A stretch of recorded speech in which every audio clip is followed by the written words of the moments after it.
On today's show, I'm going to get into a whole bunch of new stuff, including the new Alien movie. Mike's going to talk about Pokemon. No, that might be a different Mike. And then Pat says, just when you thought your Christmas shopping was over, here he is with another exciting collectibles on the horizon.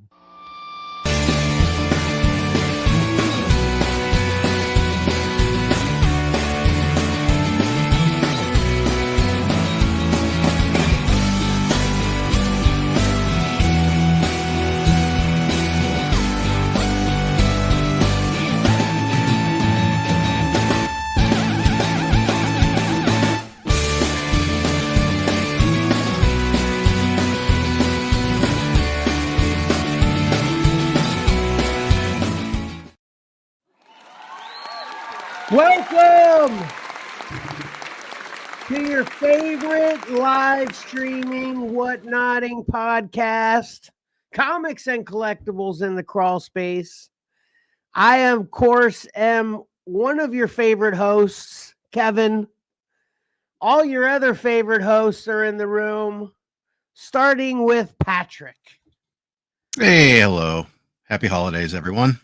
Hello, happy holidays. And then, of course, Michael's here with, Mike is here with a great Christmas picture. I forgot to ask you about what that is, Mike.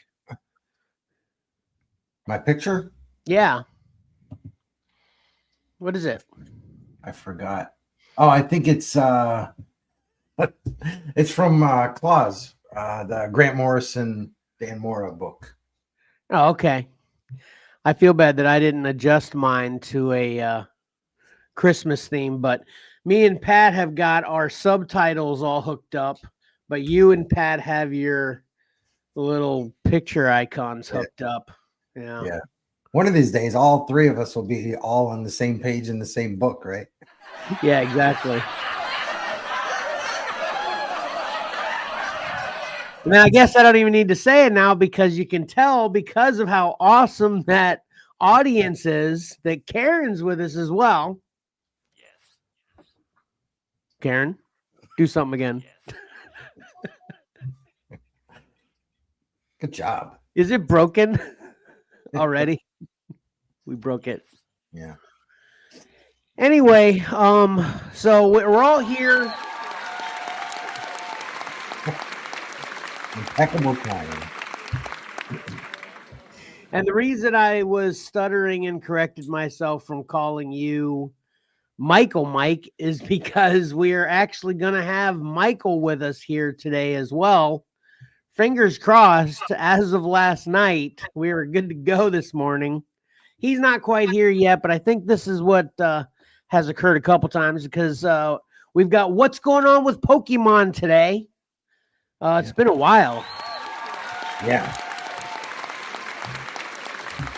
So I'm sure he's going to have plenty of stuff for us, which I'm excited about. I've got a lot of things to say about Pokemon too as well. Actually, I'm excited to talk. That's no surprise though on mine. But so hopefully he shows up at some point and we get that at the end of the show. So that something to look forward to. All right. I got a lot of shows to talk about too. Are we ready to get right into this, Mike? Yeah, let's talk about these shows. I'm hoping that I might be on board with at least one of them. Oh, me too. I'm hoping Pat will too as well. So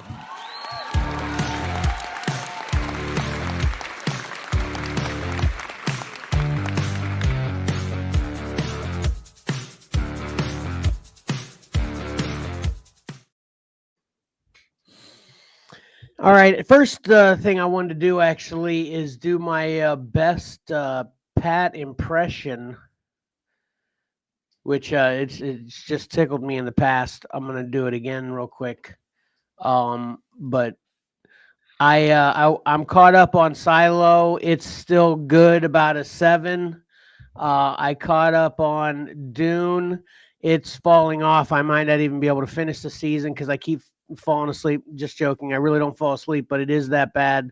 I'm dropping it to a 5. Okay, so those are my quick reviews. Just trying to do a quick review thing for those to keep people up to where I am on those until the season's over. But man, I can't wait till Dune Prophecy season's over. But anyway, then this one too is going to be kind of short.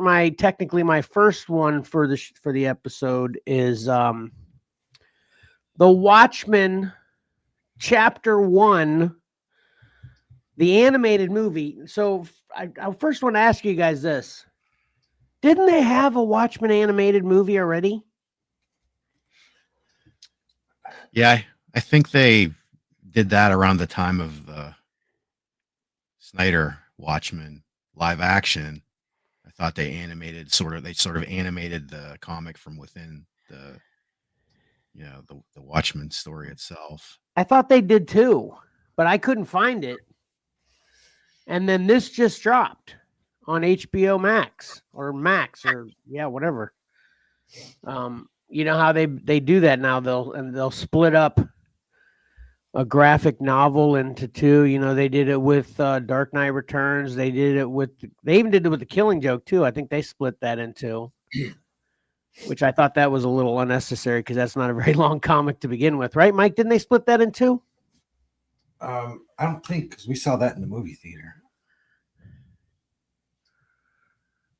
Yeah. Oh yeah, you're right. Something else they made. Oh, maybe it was The Long Halloween, which that could be split. Yeah, maybe that's what it was. Yeah, but anyway, so they made a new Watchmen cartoon. Like I said, it's on Max, and Chapter 1 is out now, and it ends right about the time. If you're familiar with the Watchmen, it ends when Rorschach gets arrested and he's headed to prison. That's right where it ends, which I guess that's a pretty good halfway point. And, hopefully you're familiar with The Watchmen a little bit already.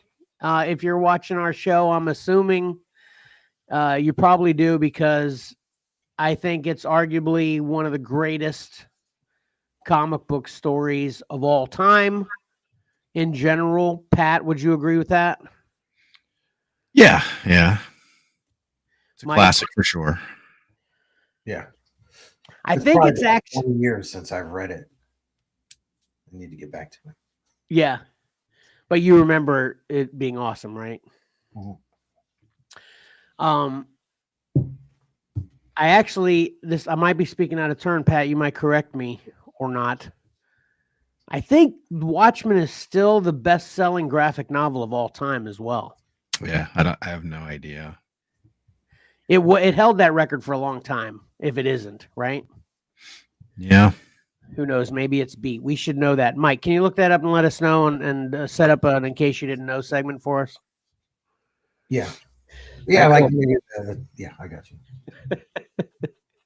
Anyway, I wanted to watch this because I love The Watchmen, and it's new, and I wanted to see if they, did anything to it. We've talked about that. I think we've talked recently about what they did to The Killing Joke. I want to be like, okay, how are they going to tick me off with this, right?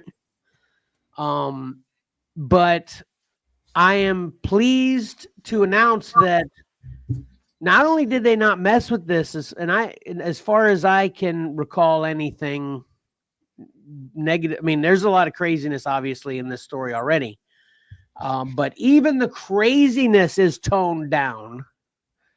I think this is actually, it's definitely got to be mature. It's still a mature cartoon, but this isn't even as mature as the Zack Snyder film. So I think they actually toned it down a little bit. So I like this a lot. I think this is a really, really good version of The Watchmen. So if you don't know anything about it, this gets a huge recommend from me. It's one of my favorite stories of all time. Like I said, I don't know anybody who doesn't agree with that in general. But this is great. So I give this a solid 9.5. I think I made up a rule that I'm currently following that I don't know how long I'm going to follow it or not, but can't be a 10 just because it's animated. So I'm going to give it a 9.5 smiley faces. It's amazing, and the animation's great, and the voice acting's great. So check out The Watchmen on chapter 1 on Max. So you get a chance. Everything about the show was trash. Who's that? What, Darren? That name? It's blurry on my screen. Yeah, it's Darren. Darren hates this show. What? Darren, you comment more, Karen. You don't have to share everything, but I'm totally interested in to know like more specifics what you thought was trash about the show. It's like pretty much identical to the movie. That's shocking to me. Anyway, so apparently there is somebody who doesn't like the show. But anyway, well, I think you were talking the comic book. Everybody's in agreement that it's top 2 or 3. The movie and the show is where people can differ on. Yeah, that's true. That's true. Although this show is pretty much really close to the movie. So anyway, enough of that though. That's my opinion on the Watchmen animated show. Watchmen motion comic 2008. Yeah, so I think I was going to kind of walk back my comments. I think the animated thing was like an animation of the black sail or the pirate story that was within the comic itself. I think they animated that back around the time of the movie. There wasn't like an actual animated version of the Watchmen story as a whole. Oh, okay, gotcha. Okay, and you know what? I think I might be. Darren, help me out with this. There's a Watchmen live action TV show as well. And maybe Darren, just checking in for a minute, might be thinking I'm talking about that too. And Darren, if that's what you're talking about, I completely agree that show sucks. I think I reviewed that show, didn't I? Maybe. Yeah, I didn't like that at all. I checked out halfway through season 1 because I thought that was horrible. That might be what he's talking about. I hope that's what he's talking about. So anyway, moving right along, and this is what I'm hoping, Pat, you might be on with. But I watched The Skeleton Crew, which dropped on Disney Plus. I think it actually might have dropped just before our last show. Yeah, it would have been the Monday after our last show, I believe. Oh, okay. So are you watching this, Pat? I only saw the first episode. Mike. What? Are you watching this? No, I haven't been paying attention to any of the Star Wars Disney stuff. Well, I just want to check in with you. You throw in some surprises sometimes. So. I appreciate that. I do. So this is kind of a mixed bag for me. I think this is actually not bad, although it's not my cup of tea exactly. Which that might change because I feel like every episode's getting a little bit better to me. So if you just saw the first episode, Pat, so this is kind of like like Goonies kind of Stand By Me, kind of kids out on, an adventure of discovery, but obviously in the Star Wars universe. Oh my God, my dog is losing his mind. Anyway, can you guys hear it? No. Okay, good. Okay. But basically this show is about 4 kids that are just normal kids on a planet called Aten, which have we ever heard of that planet before, Pat? Not that I recall. So I hadn't recalled that if there is either. But I think it's new. But this follows 4 kids on Aten that are kind of looking for an adventure. One of them's kind of really bored with school and really wants to, have some he wants to be a Jedi and have some space adventure. And he kind of hooks up with his best friend, which is this alien that looks like an elephant. Is that a new alien too, as well, Pat? Do you know? I think he was. I think they had them in that Young Jedi Academy. Perhaps. Oh, okay. Yeah. Okay. Well, it looks like an elephant, right? Yeah, a little bit. Yeah. Blue Did elephant. I'm not sure if it was in the first episode or not, but the girl mocks him for eating out of his elephant. He like jokes back to her. He's like, I don't use my trunk to eat. Did you see that part? No, I don't think so. It was pretty funny. And you see Jude Law is the main part of this poster, but you don't even see him in the first 2 episodes. He doesn't even show up until the very end. It's like the last scene right before fade into black at the end of the second episode. And I don't exactly know what's going on. I think it's being intentionally confusing because at the beginning of this, we actually get this little pirate raid that goes wrong at the very beginning of the first episode. And then it cuts to the kid to following the kids for the whole rest of it. And, Jude Law is what I assume to be a pirate because that's what happens at the beginning of episode 1, but you don't actually see Jude Law's face. So I don't know. It's a little bit of a mystery, but I'm digging the mystery. It's fine. And like I said, it gets a little bit better each episode. And I think with the kind of the excitement of the episode, but then also the writing and stuff like that too. So I'm going to keep checking it out. Mike, I think this would be great. I think probably Mark and maybe even Cora might like this. I think this is a good kid show, and like I said, it's kind of got a Goonies type feel. Did you get that feel yet from the first episode, Pat? Yeah, and I think that's kind of how they were selling it pre. Oh, they were. Okay. Yeah, it was not Disney themselves, but a lot of people. That was the hubbub that it was sort of like akin to the Goonies. Oh, okay. Kind of got that vibe from it. I assumed, when I saw the first episode, I assumed that character that double crossed the pirates or was, inept to the pirates was Jude Law. That was just my guess, but me too. Absolutely. Yeah. And one thing I think is cool about this, it's cool, but it's weird too, because you got the whole suburbia thing going on, which we've never really seen in Star Wars before. But I think it's kind of neat how the kids they know about the lore. They think it's cool. They think the Jedi and the Sith and all this. They're all into that. It's kind of a different take for sure. Yeah. And actually, what do we know? They talk about the New Republic. So this is somewhere in between episode 6 and 7, I guess. Then, right? That's what the time frame is. Yeah, I would say so. Okay.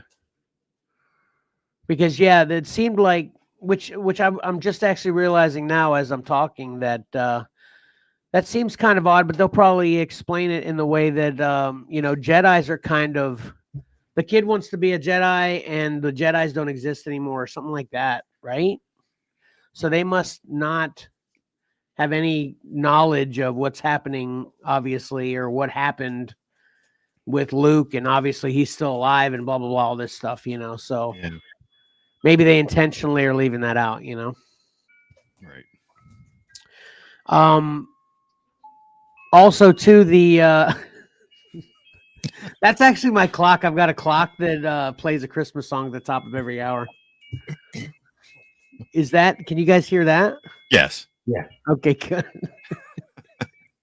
I was going to mute it, but then I'm like, you know what? That's good. Anyway, I was going to mention, we saw the action figures for these. Right. And I think you were talking about how you predicted that the werewolf guy would be sold out and everybody else would be peg warmers, right? Right. Yeah. And he's pretty cool in the show too. And if in fact we are right that is Jude Law that was the pirate with that, I like that helmet a lot from the that he was wearing at the beginning of episode 1 as well, because it looks like a pirate style hat, but it's a full covered covering helmet, you know. So did they have an action figure of that? That'd be cool. Not yet. Not yet. Yeah. But yeah, so I'm not super into this yet, but I definitely give it a solid, especially for a kid's kind of Goonies adventure show. You know, I give it a solid 8 smiley faces. Ty said he's has no interest in watching this because he must have gotten the lowdown, like you were saying. People were saying it was kind of a Goonies adventure. I hadn't heard anything about it yet, and I just kind of dove in. There's definitely a few cool things for grown-ups too. It's not totally kiddie, you know, but definitely a majority of it. So anyway, Skeleton Crew, Disney Plus, 8 smiley faces. And then lastly, and I was pleasantly shocked that this dropped, Alien Romulus on Hulu. This is streaming for free on Hulu right now. Do you have Hulu, Pat? I think we got the free version. Did anybody see this in theater? No. So do you guys know the deal with this one at all? I heard positive things about it, and there's like a big spoiler at the end or something.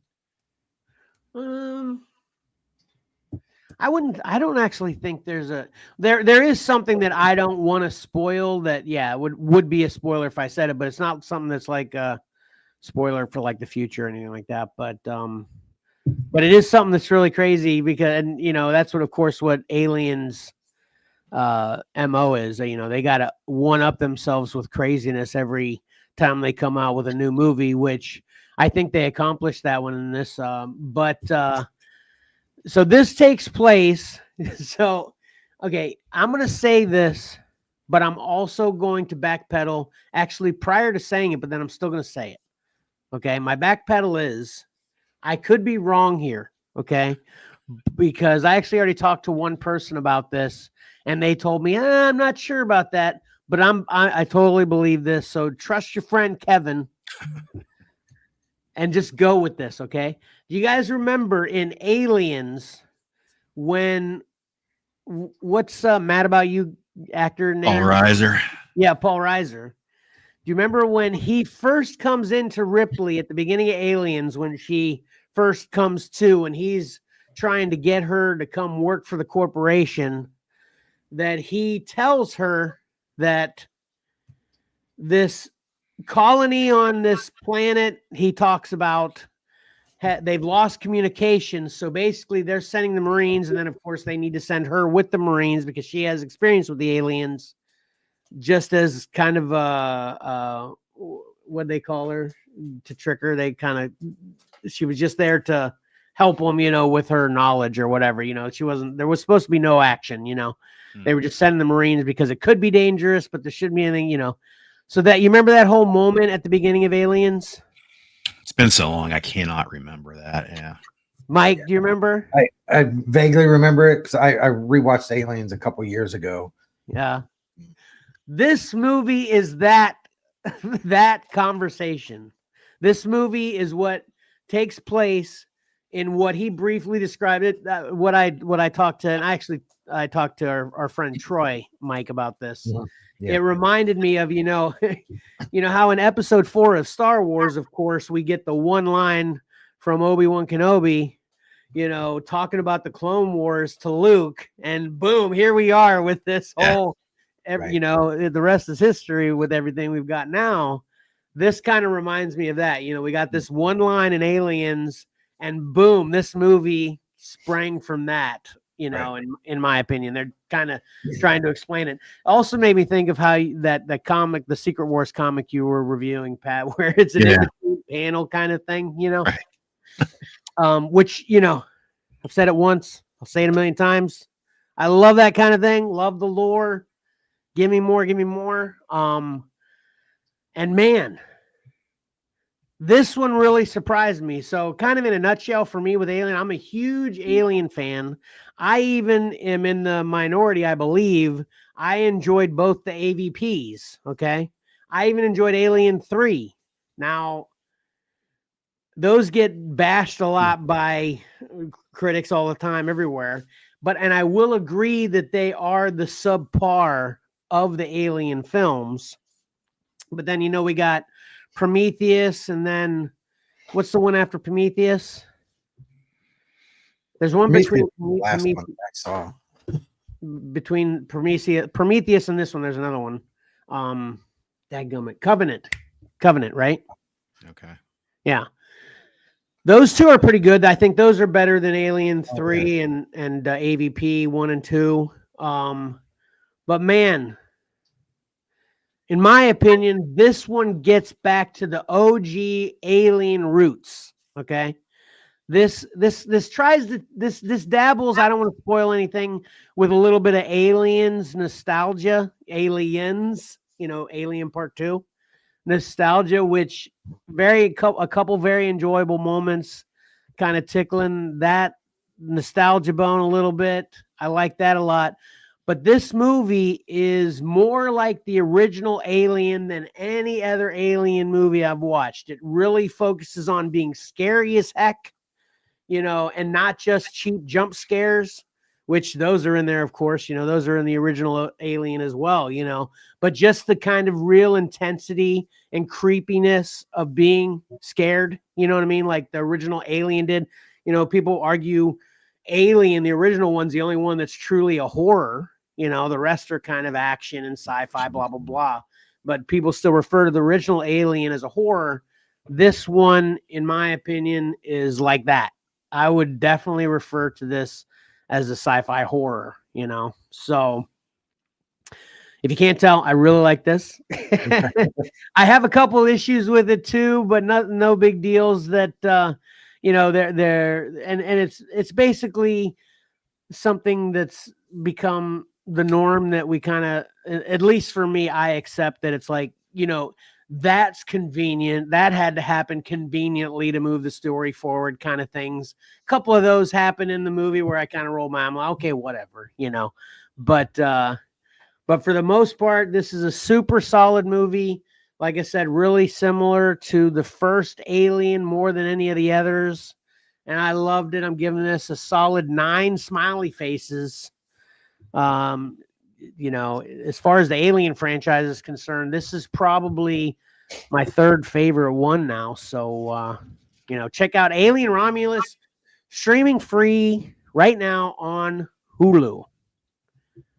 Yeah. So that's actually all I watched. I did want to make mention of a couple things.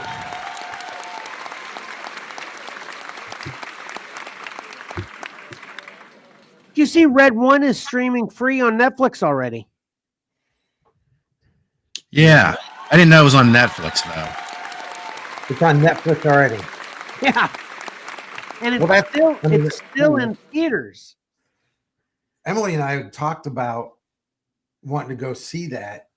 We don't get to go to the movies very often ourselves. Okay, I'm wrong. I'm sorry. I'm wrong. I looked it up real quick. It's on Amazon Prime. It's not Netflix. It's Amazon Prime. Pat, you're right. But it's not free. No, it is free. It is free. Free. It is streaming free. That's a fact. I started watching it last night. Wow. But I had other things to do, so I didn't continue. But yeah, I was shocked because I still looked it up. It's still a couple showings a day, every day at the Alamo and AMC and everything. Yeah, we wanted to go see that and Gladiator 2. Yeah. Yeah, we just haven't had the time. And I want to go see Werewolves. But I'll have to go solo on that. Werewolves is in theaters? Yeah. I don't know anything about that. Is it in the Alamo?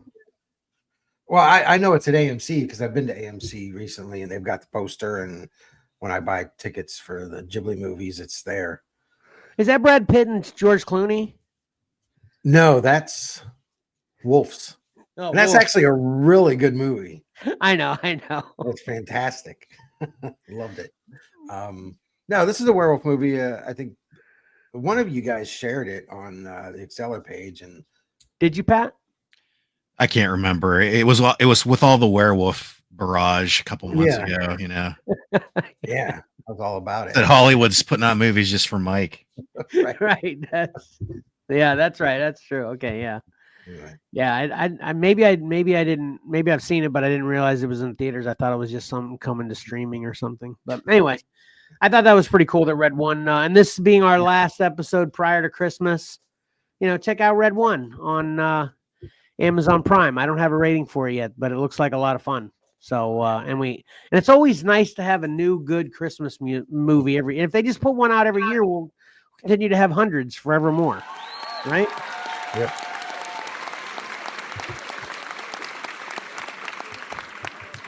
Although the last two, I don't think I liked much. Last year, I think it was Eddie Murphy's new one, Candy Lane or something like that. I remember you talking about that one, but I think Candy Cane Lane or something like that. And then the previous year was the one you love, Mike, that I also didn't like because it's a musical. What's that? Oh, Ryan Reynolds and it's the Ryan Reynolds and Will Ferrell movie. Yeah. What is the name of that?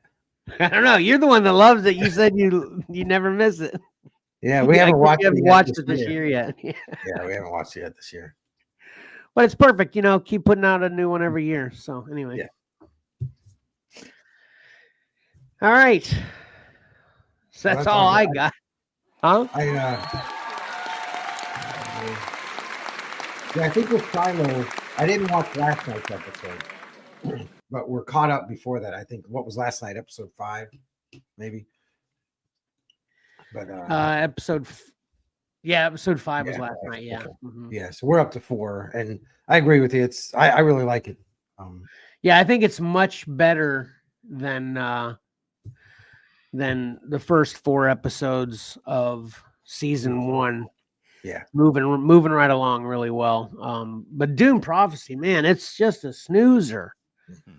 Man, it's all politics. I mean, geez. I mean, obviously it's sci-fi, witch politics or whatever you want to call it, but still it's boring.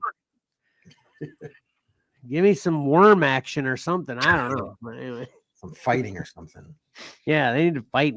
There's a lot of espionage and, murder and stuff, but no action. So I'm probably I don't even know if I'm gonna make it through the whole season on it, like I said. But anyway, I'll let y'all know. I know you really want to know. So anyway. All right, Mike, you're up. All right. Are you ready to go? Yep. I need to. Obviously, you guys can tell I'm facing north. I've got the sun blasting through the window. Oh yeah, I didn't realize that's what it was. I just thought it was a light. It kind of looks cool. It's like you're kind of flying through space in a galaxy with the way those lights are. Yeah, Core put up the Christmas lights. Yeah, that's awesome. Awesome. Good job. All right, well, I'm going to leave it open now. I was going to close the shutters, but I'll leave them open. All right. Okay.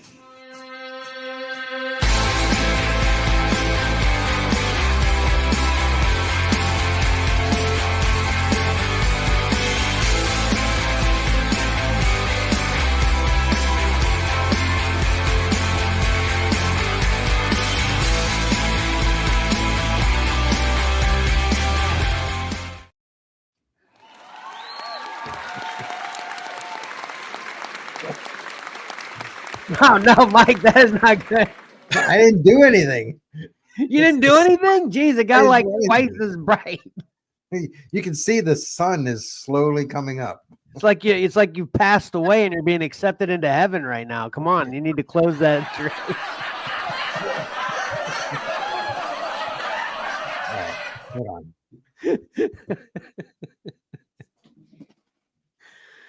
Oh. Man, I feel bad. I feel like Darren just checked in for a minute and he commented that, and I disagreed with him. That's why he's like, "This show's trash." They don't know what they're talking about. I wish I seriously, I think he's talking about that HBO show, the live action. Did you watch any of that, Pat? No, I did not. Oh man, it's so bad. But anyway, yeah, that's better, Mike. Okay, you're good to go. Yeah. Jeez. All right. So here we have 10 covers chosen from a list of 669. These have a shelf date of Wednesday, December 18th. Can you believe that? Next week's halfway through the month already. Yeah. All right, we'll start off with Ultimate Spider-Man number 12 from Patrick Gleason. And this is his web store exclusive. You've got to go there to order it, and it's $15, which isn't bad. It's not too bad, I guess. Free shipping? Oh, I don't know. I don't look that far because that's the killer. Yeah. That makes it what, a $20 book at least, probably, right? It's probably like $7 or $8 shipping. Yeah. But and then Nightwing number 121, Dan Panosian. Titans 18, Chris Izzulo. Daredevil 16, Chris Campana. Yep. I can't wait to talk about these. Go ahead. And that's the Winter Holiday variant. Nice. Next up is All Winter number 6, Bjorn Barons. And Sentinels number 3, Justin Mason. Hovering number 1, Dave Johnson. Epitaphs from the Abyss number 6, the Jay Stevens. It's a 1 in 10. Is that a werewolf? Yeah. Tales from the Crypt 46. I know, I'm just kidding. For the werewolf. I mean, I'm not just kidding. It is a werewolf. My comment is just, man, we talk about werewolves so much. Anyway, go ahead. Continue. Sorry. I love Jay Stevens is doing all the 1 in 10s for these EC books that are coming out, and they're all great. This is the only one that I actually have this on order. Yeah. Then Batman and Robin Year 1, the second printing from Chris Samney. And then Deadly Tales of the Gunslinger number 1, Patrick Reynolds. I think I actually highlighted that one on previous preview. The Gunslinger? Yeah. And I ordered it. Yeah, it's awesome. It's the only Spawn book I'm getting. All right, cool. So we want to talk about these afterwards, right? Yeah, we'll do the 1 through 3. And then, okay. Why we like what we like and why you guys don't like what I like. Okay. All right. Let's see. Coming in third place. Can I say something real quick first before you get into that? Absolutely. I like these more, all of them together like this. Yeah. See, it's cohesive. When you look at them by themselves, Yeah, I agree. Yeah, I'm seeing that right now. Probably, I feel like more than I ever thought before. Anyway, continue then. Go ahead. Okay, what's number 3? Number 3. Let me make sure I got the right one here. Uh-oh.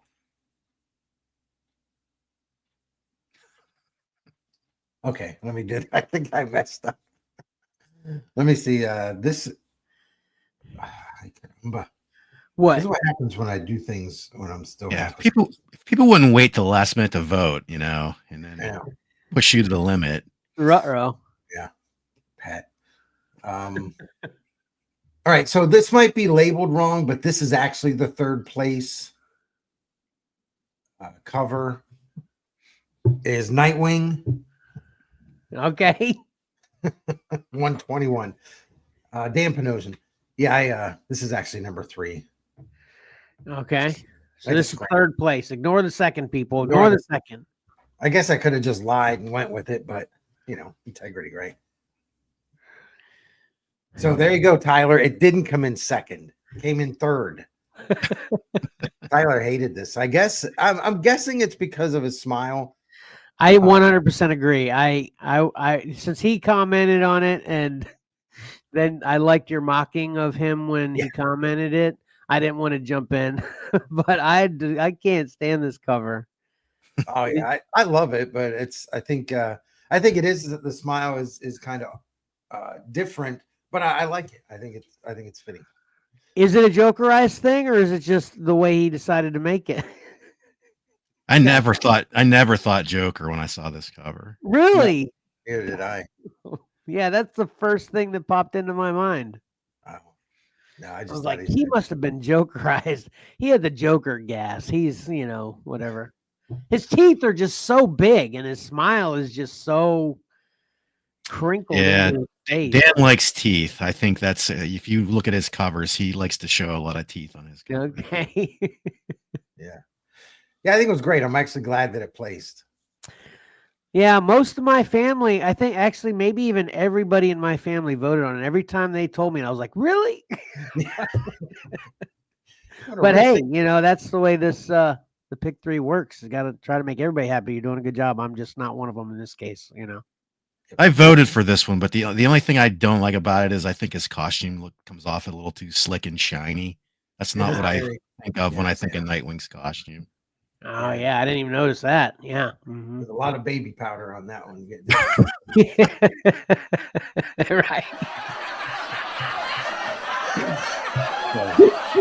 Right. Cora and I just watched the episode of Friends where Ross was wearing. I was just here ready to say that. Yeah, that's a good reference. Yeah, the leather pants of that whole thing. Yeah, we call Joey. Anyway, all right. So I'm thinking of that Friends episode. All right, coming in second place, we have All Winter from Bjorn Barons. You know what, Mike? I really like your integrity. That you made a mistake and you could have just easily rather to save your own face that you didn't make a mistake, you could have said this one was third and Nightwing was second. But because we take this seriously, that's right. Right. You had to correct it. Yeah.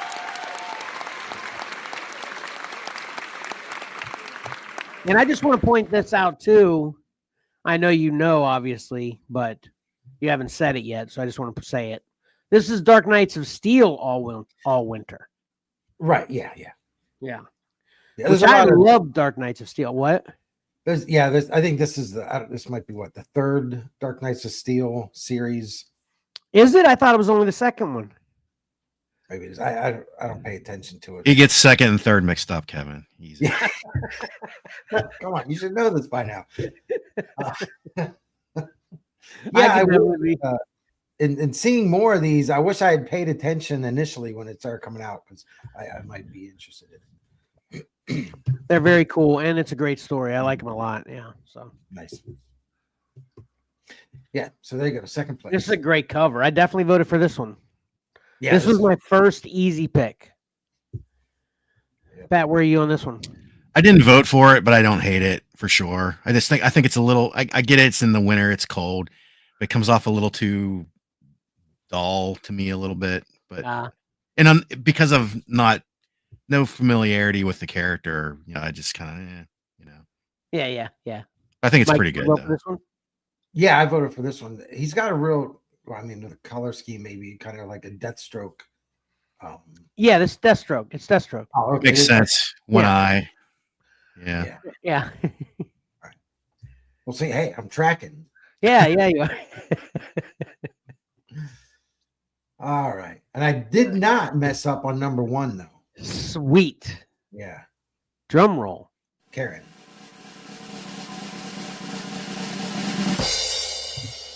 Whoops, wrong one. Wait, what? I did that on purpose.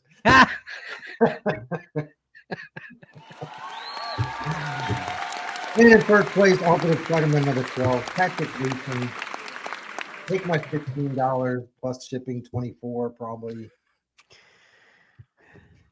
This is the other one. My family was the first pick from everybody in my family, but I did not vote for this one. Yep, I voted for this one. It's just a little bit too pink for me. Do you vote for this one, Pat? Sorry. I also voted for this one. The only thing I don't like about it is, and that's a Patrick Gleason thing, I don't like the way he draws Spider-Man's eyes, but I think this cover is really neat looking. Yeah. Yeah, I agree. I mean, there's a lot of pink there, but I think it's fitting. Yeah. That's just why I didn't like it. Yeah. But I can definitely appreciate it. It's definitely a good cover. Yeah. With how much Ty disliked that Nightwing thing, I didn't vote for the Nightwing. Tyler and I voted for the same 3 books. So it's like we picked the same 3, but then he trashes one of my 10.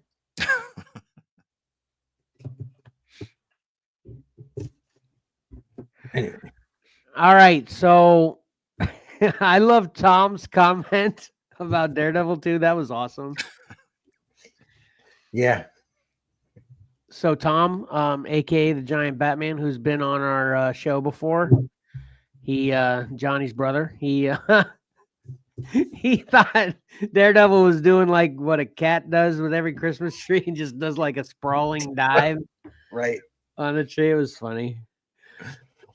Yeah, But I assume this would be another one of those great, 1 second before cover or after a panel or whatever. You know how we've talked about that a bunch of times where I'm assuming he's swinging just by to where he can reach it enough to plop the star there and keep flying by. Is that how you guys envision this? Yeah. Yeah.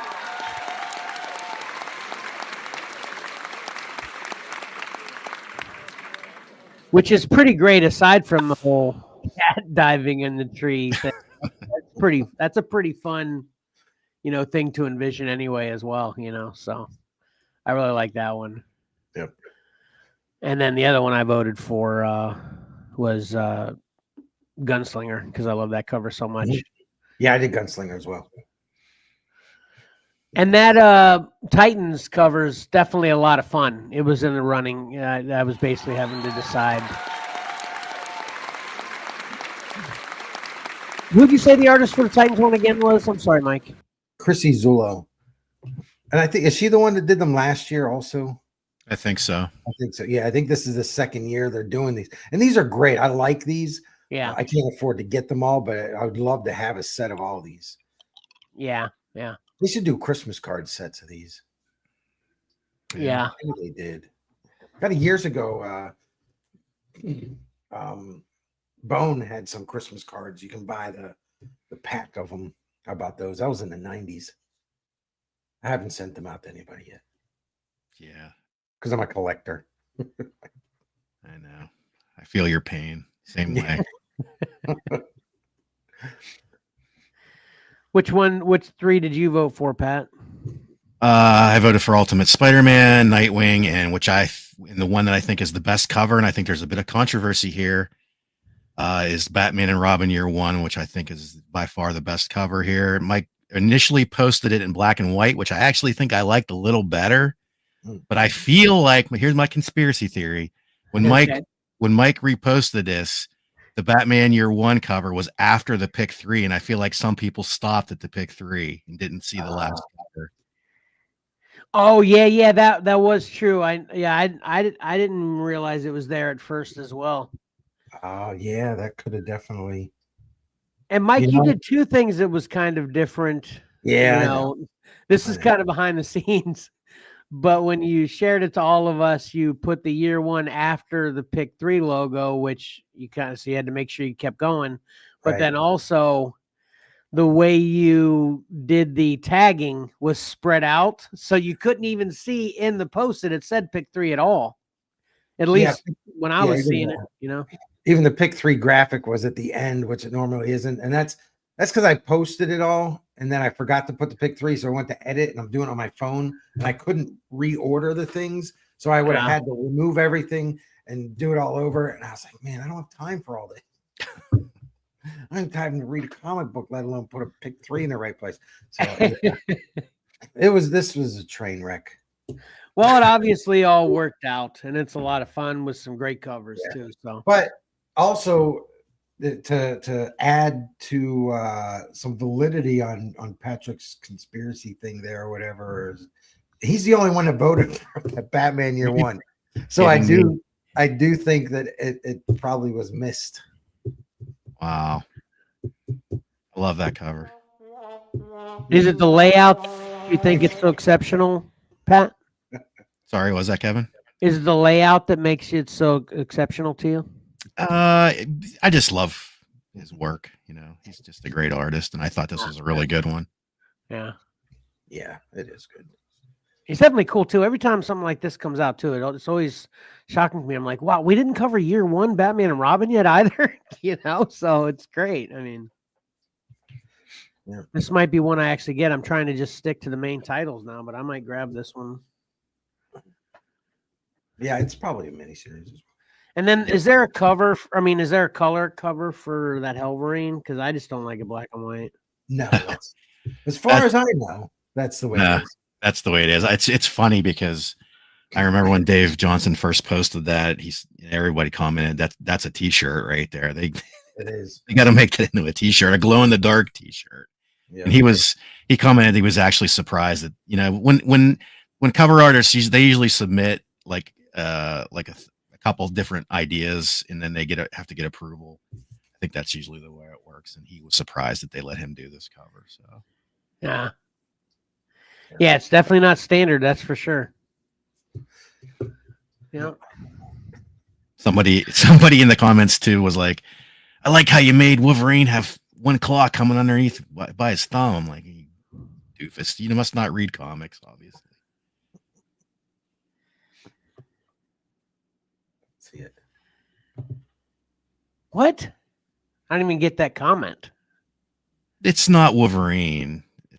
It's Dakin who has the claw that comes out from below his wrist.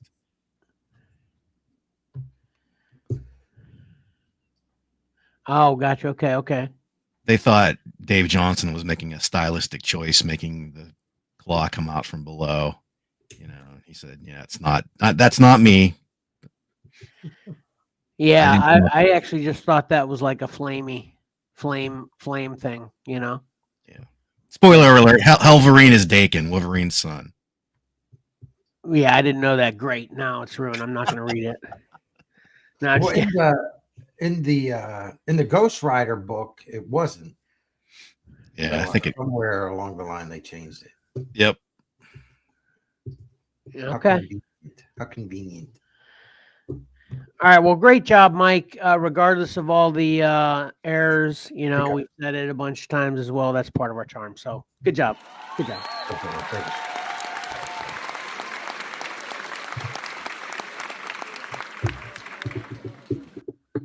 Or Dakin. I don't know how you pronounce. I always say Dakin. But when I think of Dakin, I think of the heavy metal group Dakin. Not agreed. Son. Yeah. Yeah, I do the long A as well. Dakin. Because Dakin. Actually, I'm gonna throw a new wrench into the mix, and I say Dakin is what I use. No, you don't. Seriously, that's what I used to say. Yeah. Really? Yeah. All right. I remember in high school, our one friend Brad, he would say Psy-Loki, and it would drive me up a wall because he always thought he knew more about comics because he was into comics before us, and he would always say Psy-Loki, and I'm like, dude, Psy-Loki, look at the E. So anyway, he should drive me up a wall. I used to say Sillock. It's weird. Yeah, how many? I used to say Bill Sienkiewicz, but I was 16. Bill Sienkiewicz. Well, this is life before the internet. We were just making up stuff because there was nowhere to get any kind of verification on this kind of stuff because they didn't talk about it on TV. It wasn't popular enough to be in mainstream. Yep. So it was all reading for us. So there's barely anybody else to talk to about it. Right. Yeah. I mean, it was Kevin, me, and Brad Psy-Loki. So right. And it was, and all three of us had a different station. All right, man. I'm starting to get a little concerned. We're moving right along, and I'm not getting any responses from our guest host. I think somebody slept in. I think last time he pulled it out right before, like maybe right when the Horizon was on or something. But we're moving right along, and man, I think we might as well just call this a special segment too, right, Mike? Yeah. The next segment coming up. What is it?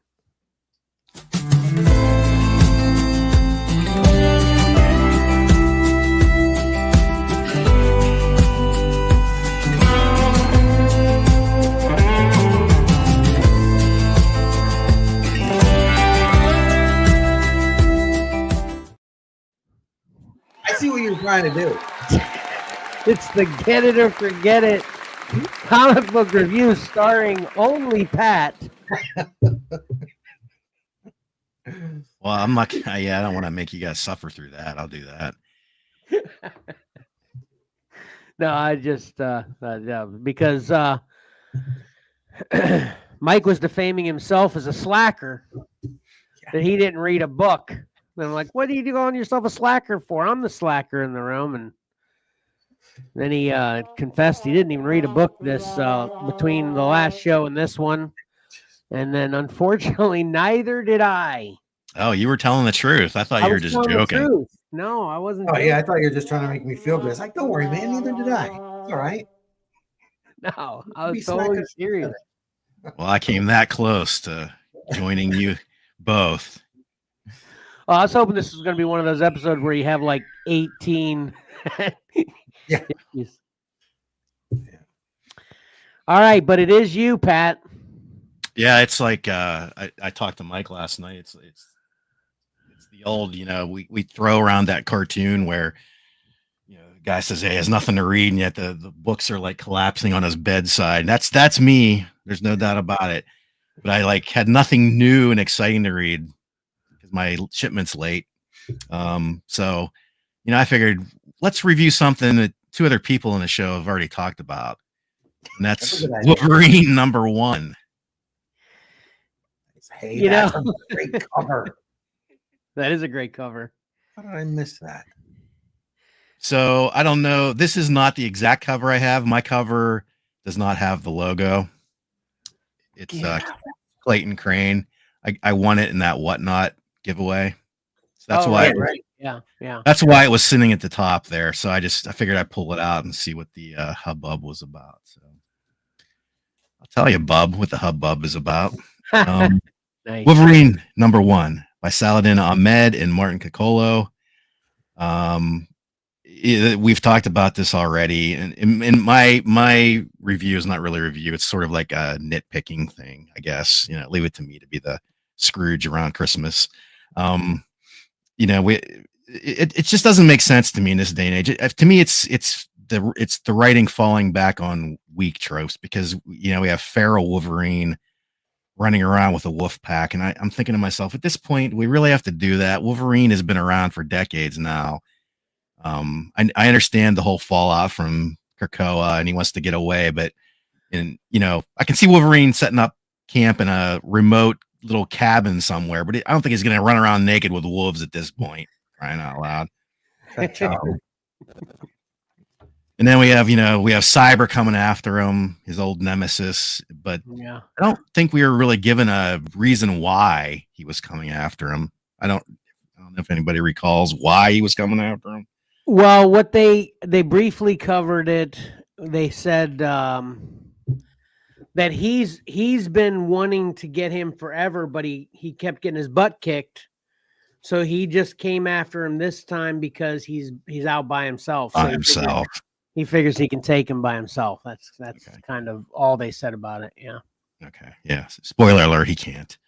And of course, we talked about Nightcrawler comes looking for him, and he has with him a Wolverine costume that fits inside of a box the size of a phone book. If people out there don't realize how big a phone book is, it's probably about the size of a VCR. Wait, that's no good either. Nobody knows what a VCR is. No. But I felt like there was no way this Wolverine costume could fit in this little tiny box that Nightcrawler handed him. But, all of a sudden, while they're discussing Wolverine coming back to the X-Men, they hear some screams from some campers, and Wolverine takes time to put on his costume before he goes to save them. So there's that, too. Yep. And then we get to the thing that I kind of wanted to talk about. And this is kind of because I saw some preview solicitations for what's coming up in Wolverine, and I don't think you guys talked about this. While Cyber and Wolverine were fighting, they cut to you hear the clang of the adamantium during their fight, and all of a sudden it awakens this sentient metal out in the Canadian wilderness, and at the end of this #1 issue, it takes over Cyber, and it's like, this gets me thinking. And I saw the previews for Wolverine 5, which Wolverine has gold claws. And I'm thinking, first we had the bone claws, which At first I thought, that's kind of a neat idea that he had claws all along. They just had, the adamantium overlay over top of them. But in retrospect, I really hate that. I really do. I never Um, liked it either. Yeah, yeah. And then we, just a few scant years ago, we had the Hot Claws Wolverine. Yeah. First claws heated up. And, so now we got the gold adamantine claws of 2024, 2025. It's just like, come on, guys. Wolverine's cool enough. He's got metal claws. Why do we have to keep changing them? There's no reason for this. So I don't know where they're going with this. It's almost like I hate the idea of this, that this pure form of adamantine, is like this living creature, sort of like Venom, I guess. I don't know. And he can like take over your adamantium and your. I don't know. I guess we'll find out. Yeah. I guess we'll find out. I will probably not be finding out. I have to rely on you to finding out, because I'm not on board for this series. I thought the writing was, for the most part, cliched, but you have to give the guy a chance. It's his first issue, but I think he was going back to too many old things, like Wolverine running around naked in the wilderness, like I said. And the other thing I didn't like was the art. The art is competent, but just bland. Nothing spectacular here. But so I just really wanted to come out the claws. It's a forget it for me, unless I hear some really good things from other people. Like I've said in the past, though, I was never a solo Wolverine guy. I like him better as a team player. So I think me and Mike both gave it a kind of on the fence too. Yeah, I gave it a get it for Wolverine fans, of course, but. Yeah, I think I was kind of like, we'll see, as far as for the general public. I didn't think it was anything too spectacular either. Yeah. Yeah, I think I forgot to order issue 4. This is so funny that this is what you're reviewing, especially on a week that me and Mike didn't read anything anyway. Right. Because I've got of course, we're all kind of in the same boat. My situation is my coffee table in my living room. I got 16 books stacked waiting to be read, And what's on top of mine is Wolverine Revenges that Mike just gave me.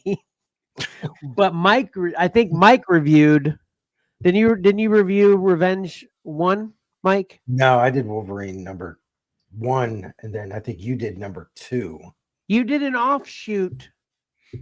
Oh no, that was the Chris Claremont one. Oh, the one with Sabretooth. Yeah, we did talk about Revenge, that we both didn't like it. I didn't like it. That's why I gave mine to Kevin. Yeah, exactly. So I was going to read those, but then I was like, that's not going to qualify. And not that I'm using that as an excuse. Who knows if I'd have got around to anything. But here was my series of events. I'm like, Fog is what I wanted to get to, because I was really liking that. But then I'm like, I want to continue 3 and 4. It's probably going to be just like the movies, you'd imagine. I don't know. I'm going to find out, but I didn't think that'd be a good review. Then I'm like, you know what? I'm going to read that Wolverine Revenge. I'm like, no, because we talked about that. Then I gave serious consideration to reading Vampirella number 1, because Mike gave me that because I wanted to check it out. I'm like, I don't know if what that came out in the 70s, right? I'm like, I don't know if a 70s review would really work. I don't know. Yeah. That might be kind of cool. Have either one of you read Vampirella number 1? No. Yeah, I mean, I read that a long time ago. You did? There's great because it's not just all one story. There's short. It's like oh, really? Thing in there, because there's some Art Adams. Wrong Adams. There's some Neil Adams pages in there too. Okay. Okay, maybe I will then. It's from the 70s, right? That's when it came out in the 70s, right? Yeah. Yep. I was gonna review this Crew Universe number 4. Oh, right. Because I'm getting all these. Man, yeah, that's actually making me want. You had a Cruel Universe cover last week in the pick 3, right? Did I? I think so. Didn't he, Pat? I think, yeah. So long ago. Yeah. You're really making me want Cruel Universe. Well, in looking at especially this one, this is I think it's only a 5-issue series. This is number 4. The science. This is all sci-fi stuff right here. Core Universe Science. This is right up your alley. Yeah. Aliens, blasters, quantum physics. It looks cool. Yeah. I mean, the Greg Smallwood covers are fantastic. So this is a get it for the covers at the very least. Well, the biggest reason I want to read Vampirella though is because I'm like, it's what started it all. Must be something special. Because now every time a new Vampirella comes out, we get 800 covers. So, and obviously we know part of the reason why Vampirella has stood the test of time, but there has to be something more because especially in that issue, at least the cover, it's not as risque as the modern covers. That's for sure. Yeah. And I just want to chime in 2 other things, Pat. First of all, I wanted to, I want. This is late timing, but nevertheless, it might still be funny. I was also thinking of another reference that wouldn't work as a reference for modern day dictionary, old school dictionaries. They were really thick too, but that's right. Young people don't know about dictionaries anymore either because you can just ask your phone. And then also too, I wanted to comment on what my big problem with the bone claws was. The concept of the bone claws was okay. But how would he have the mechanism for the retracting and coming out? That was the issue I had. You know what I'm saying? Yeah, I don't have so much of a problem with that because I can kind of think of like biologically, that like an animal, he had like, claws that would pop out, but I didn't like it, the idea behind it, because I always thought of Wolverine's, different artists draw them different ways, but I always thought them as more thin and like knife-like, Yeah, me too. Yeah. So you take that, you have to have some kind of bone structure underneath metal claws, and it would make them like huge to be able to taper down into a sharp edge. And it just never made sense to me after Hey, do you love this cover? By the way, you really like this cover a lot. I'm not a Clayton Crane fan, but I think this is a pretty decent cover. Okay, because I was just going to say, because next year we're doing the trading game at the next group get together. If you brought this, you just might win anything Kevin's got to offer. Nice. Yeah. Well, he's got Fog 1 through 4. Yeah, maybe Fog 1 through 4 for Clayton Crane Wolverine #1. Who knows? Anything, Yeah. Hey, did Wolverine's bone claws, did he break those often when he was fighting? Because I broke my arm, and that's a bone, and all I did was fall on it. I didn't try to stab anyone with it. He was cut off in the movie, right? Didn't he cut him off in the movie? Someone cut him off in the movie? I don't know. I don't remember. And not Origins, but Wolverine. Wait, was it? No, well, not Origins. Just Wolverine, the movie. Maybe. Where he was fighting the Silver Samurai. It's been a while since I've seen that one too. You ask these hard memory questions. Was this a game show? Yeah, it is. Pat Sajak over here. All right, so great job, Pat. Thanks. Just lollygagging, giving Michael some time to show up. Yeah, I think we've stretched out this one issue that's been reviewed twice before already, as far as it can go. So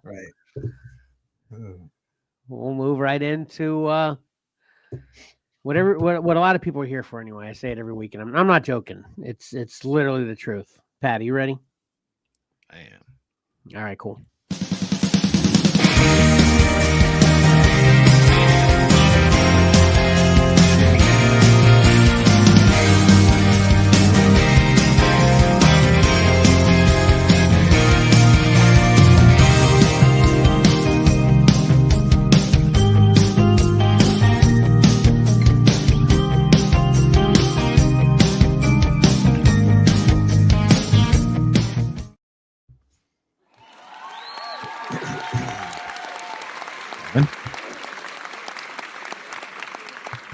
Going to find Michael.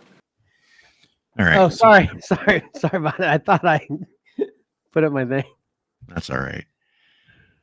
I was surprised at the amount of things that have been shown in the last couple of weeks. You think it's Christmas time, it's kind of everything's just kind of slowing down, but maybe they wanted to get everything out for the end of the year. I don't know. We'll do some backtracking first. The HasLab Ecto-1 ended. On our last show, they're trying to get to 12,000 orders. They were sort of stagnating. They were at 11,314.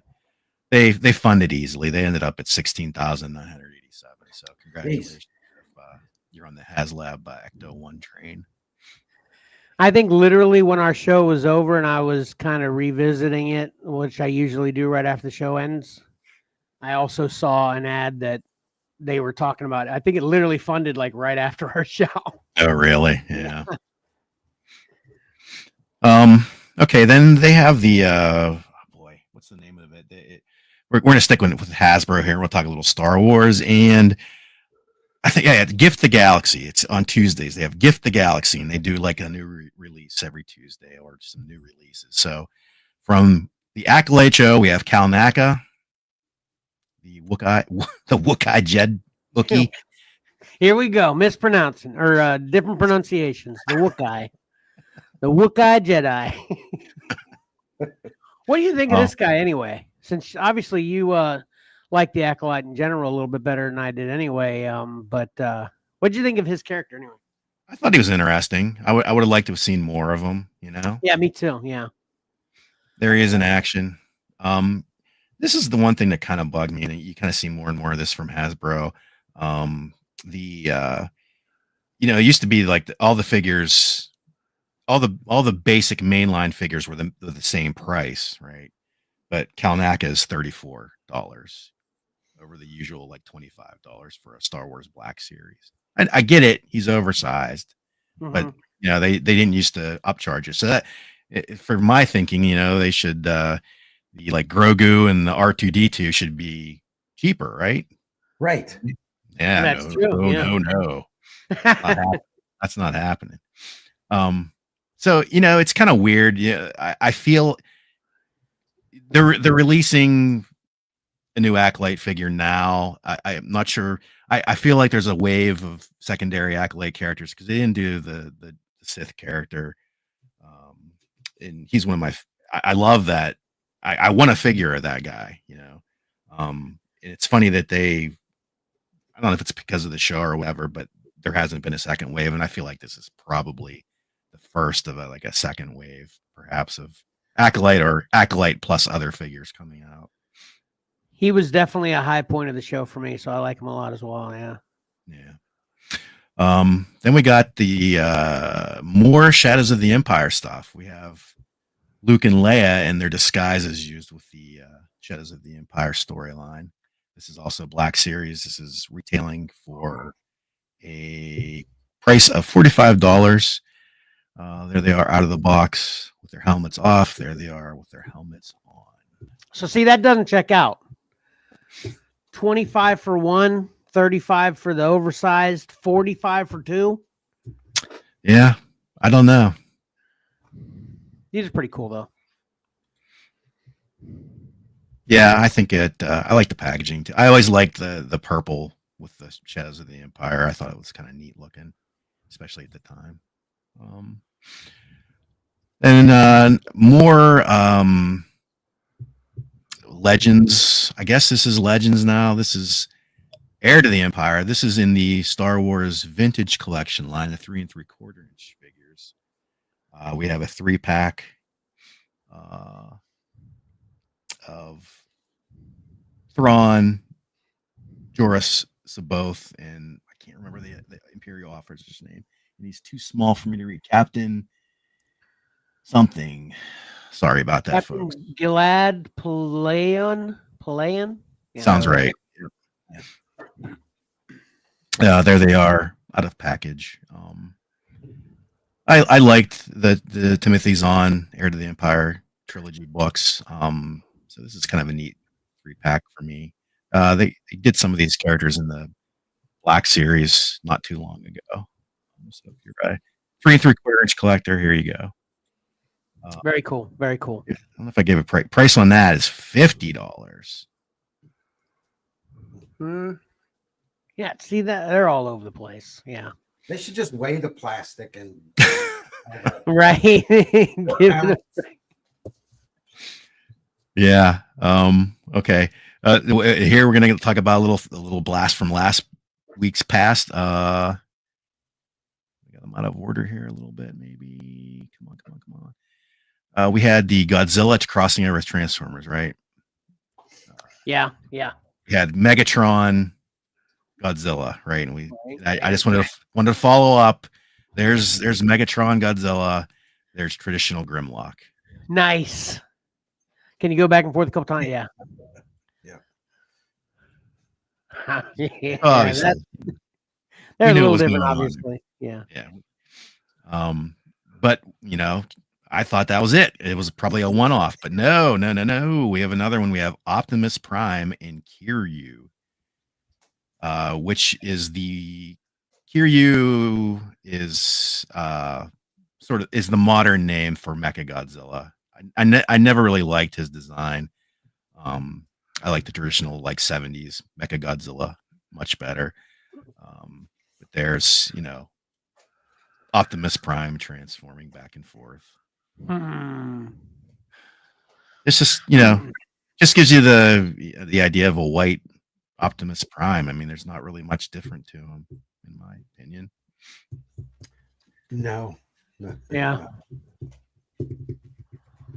That's gonna both the Grimlock Megatron and the Optimus Kiryu are $65 retail. And we're not going to stop with Transformers crossovers here because we have Transformers crossing over with Sonic the Hedgehog. What? Man, that's hilarious. Yeah, so we have Sonic and Tails transforming here. We have the names Blue Booster and Wingtail. Wingtail.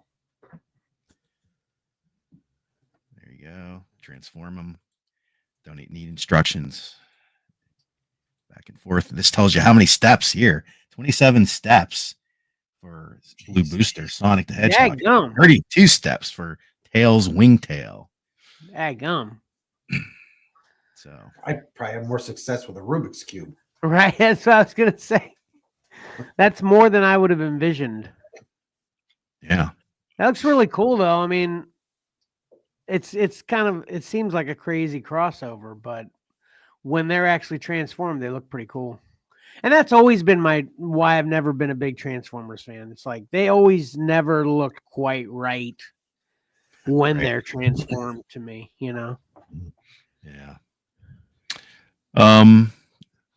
More from Hasbro. We had a Marvel Legends fan stream on the 6th of December. And let's first out of the gate, let's do the Spider-Man wave on retro cards. Here we see them all at the same time there, and we'll go through them individually. We saw some of these as previews before. We talked about Spider-Boy. There he is in package. They did talk about the new smaller kid body. Can't really get a sense of it there. You can kind of see it in here on the picture with all 6 of them lined up. He is definitely smaller. So they did go out and put him on a new buck, as they call them. One of my favorites. This is actually my preferred Venom is Agent Venom, Flash Thompson, Agent Venom. He's being re-released. If you can see him in the group shot here, you can see he comes with a Flash Thompson unmasked head, which is new. He previously was just the Venom head. And I believe Agent Venom was a Walgreens exclusive back in the day. So this is a more mainstream, easier way to get him for the general populace, I suppose. Those Walgreens exclusives just always kind of seem crazy to me, Yeah. Let me tell you, I stepped foot in Walgreens for the first time in a long time this week, and looking for blind boxes or blind bags. Man, they used to have they were sort of like in the groove as far as toys were going for a while there, but I don't know if it's just mine, but man, what a dismal selection they had. They had a Finn from episode 7, Star Wars Black Series figure. Oh, jeez. He was Star Wars Black figure number 1, 01 on the packaging. I was like, holy mackerel. Last time I found one of those 20 packs of the metal figs. Oh, okay. The latest one at my Walgreens. Yeah. Marvel, DC. I think what I showed you guys, I think it was it might have been TMNT, I think. You posted the Sonic pack. Oh, maybe that's what it was then. Maybe it was Sonic. Okay. Do you have the Teenage Mutant Ninja Turtles pack? Yeah. You do? Yeah. Okay. I saw it on clearance this week at Target for $6. I picked it up. The 20 pack? Yep. Daggum. That's an awesome deal. Yeah. Anyway. Yeah. Getting back to the Spider-Man lineup. We have actually, I wanted to ask you about something about Spider-Boy real quick. Yeah. Does anybody know anything with what's up with Spider-Boy with that separate head with the fangs? Or is that fangs? Is that what that is? Yeah. He has like sharp teeth, but I don't know anything about it. Yeah, he has fangs, and I only know that from looking at the covers. Right. So that's weird with his mask, right? How's that work? Right. I don't know. Does a gap just magically appear there and he, you know? Yeah. Okay. No one knows. Got it. Nobody knows. Where's Tyler? Yeah, ask the Spider Boy readers. I don't right. know. Female Electro. Which, I mean, she's in the current run of Spider-Man once again. She's been around for a while now, actually. I always liked this costume, you know. It can look corny, but there's just something comic booky about it that I really like. I think it's cool too. Yeah. And I think it translates well to the female Electro too. She's kind of got the same groove going on. And I'm actually liking these effects. Looks good. Yeah, it's pretty neat. From the animated show, we have Chameleon. And we have Kane. And then from the Spider-Man Unlimited show, which I never even saw a second of, we have Spider-Man Unlimited himself. So cool. Yeah, that's the whole Spider-Man wave coming out soon on the retro cards. All right. Then we also had an X-Men wave of 7 figures. And we'll spoil it right off the bat. It's a build-a-figure wave to build Nemesis, aka Holocaust. It kind of goes by both names. Probably they wanted to avoid the Holocaust name for a toy that's going to be out on the shelves. We'll run through them. We had seen a few of these too, actually 3 of them. We had seen the X-Force Nightcrawler. We had seen the Age of Apocalypse Gambit. And we had seen the Acolyte Fabian Cortez. He's your peg warmer, folks. I think even Gambit probably has a chance of that. I don't know. But yeah, this guy, I don't know. Then we have Marrow. I haven't seen her in a while. I don't know if she's still around. Then we have, I can't remember what they were calling him, but this is like the original Ultimate Wolverine, I believe. Which is in the box. It just says Wolverine. Yeah. Then we have X Factor Cyclops, the yellow X Factor Cyclops. Pretty cool. And finally, we have Colossus's sister Husk. I'm sorry, Cannonball sister Husk, Paige Guthrie. whose mutant ability is to rip off her own skin. That's gross. I was worried about the number of pictures and stuff, but they actually have like you can kind of see it hanging there. It's like they have two heads. One's a regular head, one's a ripped skin, and you can like actually have her hand like ripping your skin off. What'd she do with it? Throws it. That's a good question. Yeah, throws it on the ground. You slip and fall. Yeah. You slip and fall. Or you're just grossed out by it. I don't know. Yeah. Oh man. And there's a close up of Nemesis there, the Build-A-Figure of the Wave. That is really cool though. Yeah, he is he's a neat looking oversized Build-A-Figure. He, his helmet can it either swaps out or you can remove the top portion and see his skull. It's kind of neat. Yeah. It's kind of I think it's a lackluster X-Men wave if you ask me. Yep. Yeah, I mean the Build-A-Fig's the only thing in there that I would want, and that sucks because then I'd have to buy them all just to get what I want. You don't like that X Factor Cyclops? Yeah, that's the best one, but it's not enough for me to buy it. Yeah. He comes with some neat blast effects. They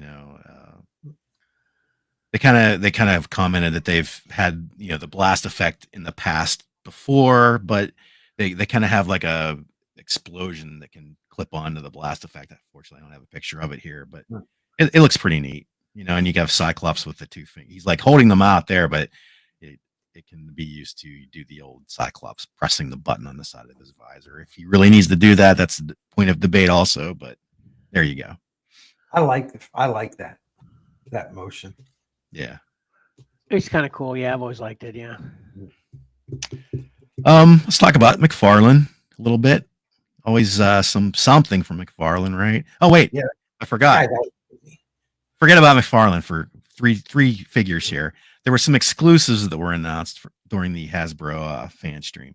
First up is another X-Men. This is a retro carded Savage Land Professor X. He's a Target exclusive.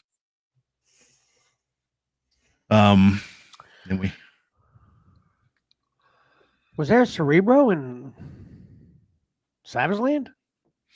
Yeah, I don't know what's going on here. I think this is sort of I don't know if this is animated series or just I don't know. I kind of recall the green jumpsuit Professor X where he was up and walking around, but I don't know. Yeah, me too, but I don't remember why they would have Cerebro on there. Yeah, I don't know either. It could be just be a throw in an accessory because we have it and we feel like Professor X isn't going to sell totally on his own. We've never put this out before, so somebody will want it for the Cerebro headset. Who knows? Maybe. Yeah. Then we have from Amazon, we have the No Way Home branded Lizard. They're sort of going back and doing some of the movie figures because they appeared in No Way Home, so they were able to re-release them. Never really a big fan of the Lizard design here, but I love it. And I thought it was probably my favorite thing in Amazing Spider-Man. Yeah. Yeah, I thought they did so awesome with him. He's so great. And finally, my favorite, he is a Walmart exclusive, the worst kind of exclusive, and that is Spider-Man 77. I was surprised at this one. Yeah. Oh man, that's awesome! I want that. Packaging is cool. The figure's cool. There you can see his rope web is included. Yeah. That's so cool. Yeah, I thought this was pretty neat. Unfortunately, like I said, Walmart exclusives, at least in my area and from the general consensus I see online, are horrible. They never show up in the stores. And if you pre-order them 9 times out of 10, they either show up crushed and destroyed or they get canceled. So good luck, folks. Or they show up at Ollie's or Ross a year later for $5. So there you go. Finally.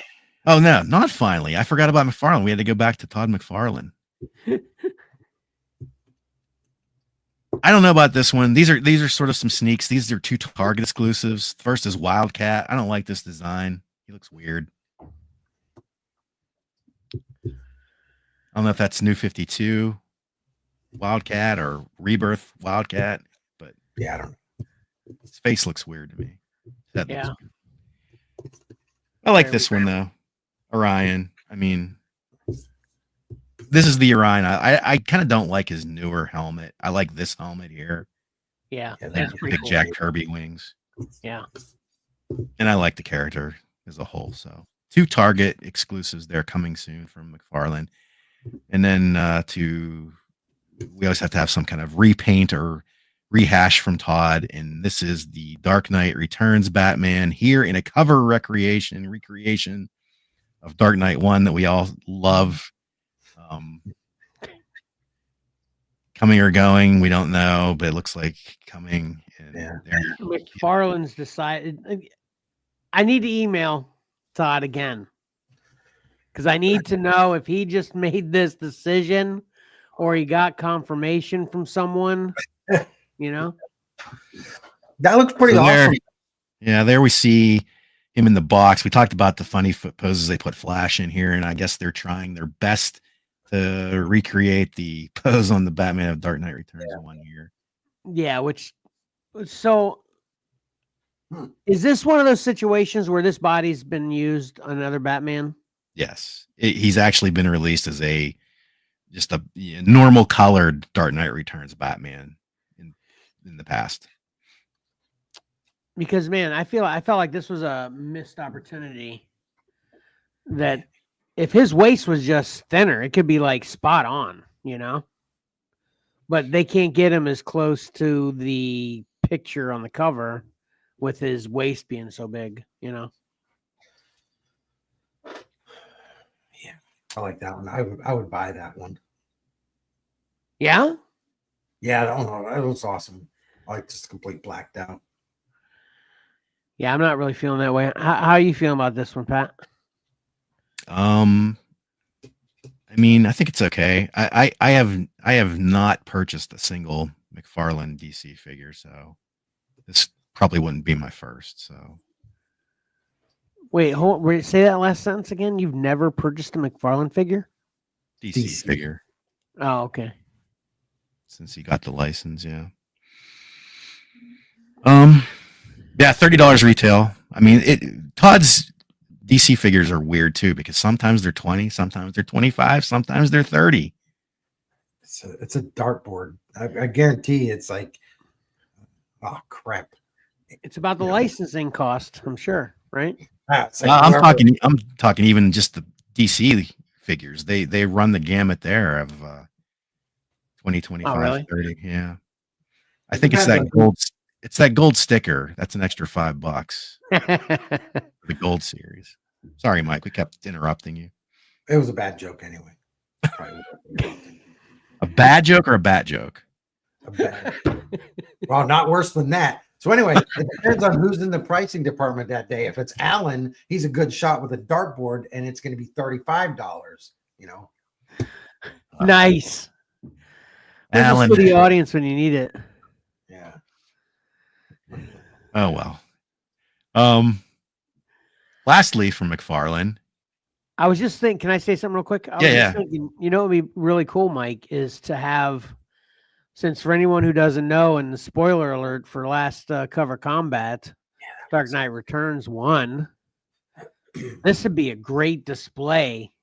This side, Dark Knight Returns. And the biggest reason I thought of that is because that Arion would be a great display beside your New Gods slab book, you know? Yeah. Yeah. Well, as far as the purpose. cover combat, I don't have it would the consistency. I would need all the covers redone. That's true. That's true. Right, it would look cool. Well, it's kind of like you remember back in the day when I actually pretended like I had money. I bought that awesome Grendel statue, and then I bought the Grendel hardcover autographed $100 book, and I had those displayed together. That was really cool. That kind of thing, you know? Yeah. Yep. Basically the way it is here, just except to actually have the book there with it. Yeah. Yeah. Anyway. Yeah, and the last McFarlane item. See what you guys think about this. This is Justice League versus Godzilla versus Kong. I love it. Oh wait, sorry. Batman versus Kong. So is that a smaller bat? Oh, there's a smaller Batman for size. correct. So we have a oversized Kong figure. We have a 7-inch typical Batman figure, and we have a little 3-inch page puncher Batman, and an alternate head, and a card. All for the low price of. Let me see here. Where is he? $70. Oh, I said 79. Yeah. Yeah. Ooh. What? Like that card. I want the card. That's all I want. It's a card. That is so cool. What? You don't want that action figure, Kong? Well, yeah, I want that too, but see, that's dumb. How about now? Yeah, that's awesome. Better. Well, they give you the figure so you can do that. Well, the big one just looks like he's fighting Gorilla Grodd. Right. But this one, yeah, that's good. That's dumb. Well, what you do is in scenes where whenever you're playing with him, if it's just Batman, hey, I'm going to go fight King Kong. I'll be back. So you've got the full scale here. And then you throw it behind your back and you pull out the little one then it's the scale. All right, Mike. That was actually pretty good. That's actually, I just envisioned that as you were saying it. That's pretty good, Mike, actually. Yeah. But I was thinking they could just not have the regular size Batman in there, just have the little page puncher size Batman in there and knock off $30. There you go, Kevin. Oh. Good idea. Yeah. I still want that card. Because I was going to say a $40 Kong and a page puncher Batman is right up Christmas cost for a present for you, Mike, but they throw in the big Batman. That's 70s pushing it. Right. Yeah. So I don't know if they're, also, it's, where do we see it? It's DC X Legendary Monsterverse, so there's all kinds of crossing over here. So that I don't know if there's going to be a Batman versus Godzilla or a Superman versus Godzilla next, or. Yeah, that'd be awesome. That'd be awesome. Godzilla's all over the place these days. Mm-hmm. He's getting licensed out. He's in Fortnite, for crying out loud. Yeah, man, Fortnite is insane. Fortnite is totally reminding me of Pops. It's like Pop obviously has the licensing for almost everything. Fortnite's getting there. Yeah. And so is Magic the Gathering. I think I can't remember the post I saw online. Same kind of thing where you could play Magic the Gathering and it doesn't look anything like Magic the Gathering because you could be, Venom versus, Rick Grimes from The Walking Dead versus, it's just everything's licensed now. So they did Magic there. Didn't they have some King Kong and Godzilla ones as well? Oh yeah. I don't know about King Kong, but definitely Godzilla. Yeah. Those are neat, but I wouldn't want them in my deck. Right, that's the thing. Yeah. It's funky. Yeah, it's not Magic Gathering. Right. They gotta find a way to keep printing the money though. That's for sure. Yeah, Valor is very into Fortnite these days still. I think that's, it's one of his favorite things to play with friends and things. And he's like all excited. Look, they have Godzilla. I said, yeah, there's nothing I want to see more than Godzilla running around shooting a gun. So stupid. Mark goes back to it in waves. So he'll play it for like a month and then he won't touch it for 3 months. I will say when they had Galactus come and eat Fortnite, that was pretty awesome. Those were events, man. The kids everything would stop. We'd have to to watch that. Yeah. And then it wouldn't go off as scheduled, and it was like, all right, come on. Yeah. Okay, to wrap things up this week, we have some hot toys, and I don't have look at that. I don't have the normal number of picks that I usually do because I was worried about time and number of picks. So first up, in this I really wanted to spotlight this one too because Valor is a big fan of Moon Knight, the show. So they have Mr. Knight. I think he has an exceptional head sculpt. I think it looks just like Oscar Isaac here.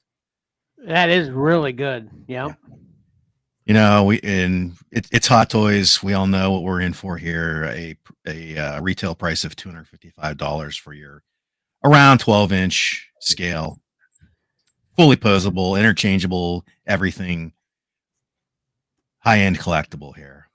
Yeah. I should have. Yeah, he does. His eyes light up. I was gonna say it's an LED. That is cool. That's very cool. Very cool. Yeah. I mean, that's a nice little outfit he's got on there. It's really detailed, I think. I like this look. I mean, it's obviously not the traditional Moon Knight superhero look, but I think this is kind of neat in its own way. And I think, like I said, I think they nailed the likeness there. A lot of people were talking about the next Hot Toys item. They're sort of double dipping here, but I guess he's become highly sought after, and that is the Captain America versus Winter Soldier version of Captain America. This is 2.0, they're calling him. Coming in at $280. He's more than Moon Knight. He's got to have that shield, though, so that probably accounts for some of that cost. Again, I didn't want to go crazy with the picture, so I just kind of want to do the overall and then sort of just like a close-up of everything. That's very cool. Very cool. Yeah. And not only do we have Cap coming back out in the 2.0 form, but they also teased Winter Soldier, but that's all they've shown so far. So he's actually getting a redo as well. So yeah, if you missed him the first time or have been saving up since the first time, maybe you can get the new versions of the Hot Toys Winter Soldier Captain America or Winter Soldier himself. But yeah, that's it. Like I said, I was kind of surprised that the amount of reveals this close to Christmas, but it gave Santa's bag a lot of things to show this week. So that's it. I'm going to take an opportunity real quick to ask a question and talk about a crossover here. Yeah. So first of all, Marvel Rivals dropped since the last show we had because we had Tyler on in the Video Game Barrage, and he was talking about how much he was waiting for Marvel Rivals, and it dropped, and it is the most amazing thing. It is so awesome how great every character looks and how spot on their abilities are and the fluidity of the gameplay and it's just so epically amazing. It's hard to put down. And I think both of you, even though both of y'all aren't really gamers like that, you would definitely have a lot of fun of this. Maybe not if you just got on playing with strangers, but like if we could get on at once and all be a team, it's ridiculously awesome. Okay. So that's just a little sidebar kind of crossover. But the reason I'm mentioning it now with Winter Soldier is because Winter Soldier has an ability that I'm sure everything else I'm aware of is totally spot on. This seemed a little off for me that I just must not be aware of something. So Winter Soldier's ultimate in this game is he basically has like a demon arm that comes out like an octopus, and it crushes on the ground and makes like this red aura of damage. Do you know about Winter Soldier? Either one of you know about Winter Soldier, how that relates to Winter Soldier? I I don't believe it does, but who knows? Yeah. I think they probably had to give him something because he's just a soldier, just a super spy type of guy with a cybernetic arm. So they had to do something with him.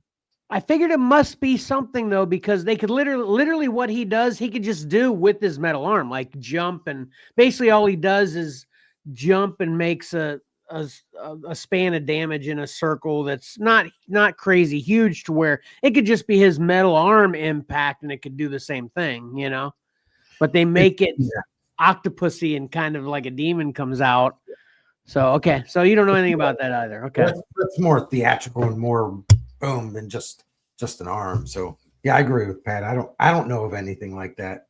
Okay, well I'm gonna research it. I thought you guys would be my easy research. You'd know, because I'm doubting what you're saying though. Nothing personal, just because everything else in this game is totally spot on. So it would be like out of place to just kind of make up something for one character. You know what I'm saying?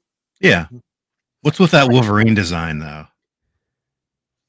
Yeah, that's so a lot of the skins are they aren't, they're just trying to just make them look cool. You know what I mean? They have this, like Captain America's skin is just redonkulous. I love it. The main skin. But yeah, Wolverine's main skin's kind of off. You have to get one of his, like his second or third skin, I think it is, to get the ones that I really want, but everyone else, and that's what drove me nuts. Everybody else except for Wolverine, their main skin is their normal look, but Wolverine is the only one that you have to actually pay or earn extra to get it, So that doesn't make sense. Right? Yeah. I don't know why. I don't know why. Winter Soldier having. Yeah, I saw a lot of the designs, and I thought most of them were pretty cool, but I couldn't figure out the Wolverine one. I was like, that's a little odd. Yeah, that is the one that's off. So maybe to Mike's point, maybe they just do have one weird thing that's off. Which, if that's the case with Winter Soldier, it's still fine. It's still a cool ability, but I Is it like the Hydra octopus? Hydra. It reminds me of like what's that game you bought me for Christmas a couple years ago, Mike? That card game where it's like the Chitlu universe or whatever. What's that? Yeah, the HP Lovecraft stuff. Yeah, it's like that kind of thing that comes out of his arm, But anyway. That game it's so cool. Like Captain America's ultimate is he yells, "Assemble!" and he runs around, and it doubles his damage and doubles his speed. And anybody and as he's doing it, it creates this wave on the ground, and if anybody else on the team follows his wave, it doubles their damage and doubles their speed. And it's so funny, people usually make him be a circle so it covers a big area and everybody inside can fight. It's so great. So anyway, check out more Rivals as well too. So all right, Pat, that was awesome. Thank you. Yep.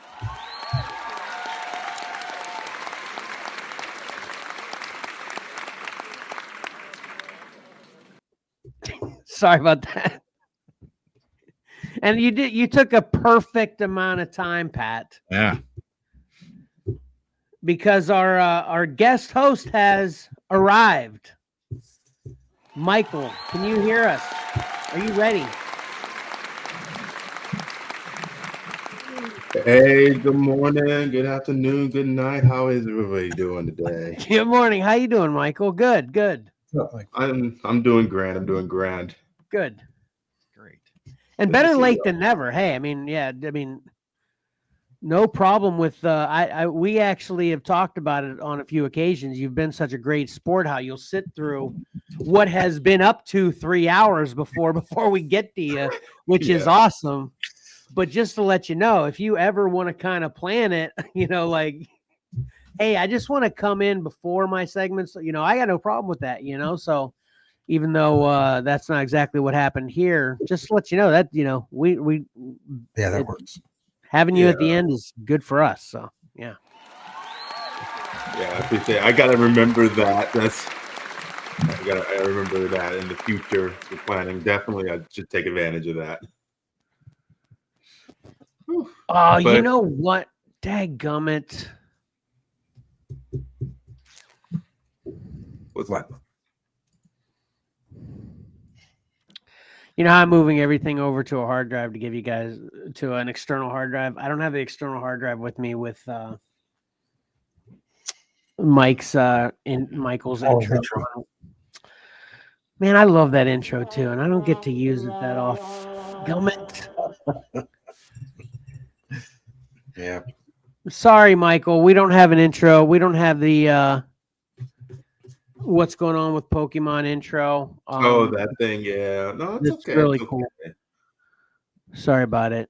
Are you got everything put in here already? Yeah, I got everything. Now that I'm in, let's see, just gotta double check, making sure it's ready to go. But I was hearing, just to pad for time, hearing about Marvel Rivals. I am going to be downloading that game to try it out. It does look like fun. It's Marvel's Overwatch. I played Exactly. Overwatch Yeah. before it got bad, apparently. But I don't think it am got interested. bad. I know a lot of I don't people think it did complain. either. Yeah. It's people complaining about it. Yeah. But it's still good stuff. So if you're not good at Overwatch, Kevin, since you've played Rivals, will I be good at that? You know, I really want to say yes, but in my opinion, it's harder than Overwatch. Right. Well, it's also I'm not good at Overwatch because I probably logged 30 minutes on the game. Yeah, you got to stick with this stuff because obviously part of the things that really make you good is knowing maps. You know, because there's so many. The maps in Overwatch and Rivals are great. You know, there's back ways to get around to flank people and things to hide behind that unless you're familiar with the map, you're already kind of got the short end of the stick even without knowing all the abilities of your character. And then learning the abilities of your character is a whole nother thing. And then essentially, and this was the same with Overwatch, you need to know everybody else's abilities too. Yeah. Because they'll spring out some stuff on you that you're like, wait, what? Yeah.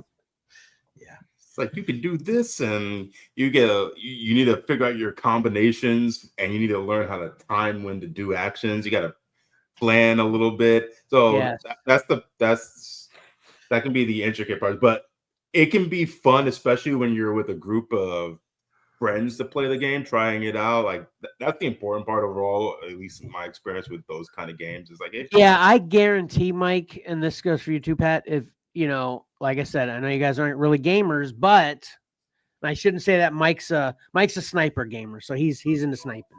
It's all good. So he's a gamer, and Pat, I know you've been into some games too, so I'm not trying to short you guys at all, but I'm telling you, if it was like me, you, Mike, Tyler, and Johnny, all of us on the same team, we could suck to high heaven and not win 1 minute of any game, and it would still be so fun. It's so great, But then when you win a game, it's going to be so exciting. Yeah, but then when you win, it's so great, so. Right. Anyway, I'd love to talk more about that. Yeah. Are you ready? Are you ready, Mike? I am ready. All right, let's get this going. All right. Do I need to put this up for you, or can you put it up? I think I got a little setup. I got it figured out. Okay. All right. So starting off, which was a very big surprise, is does anyone know the phrase "omae wa mo shinderu"? No. Anyone heard that? Oh, you don't know? You are already dead. So recently, Pokemon did a collaboration with Tetsuo Hara, who is a co-creator of Fist of the North Star. And they did an artwork piece. Can I get the... It won't let me switch screen.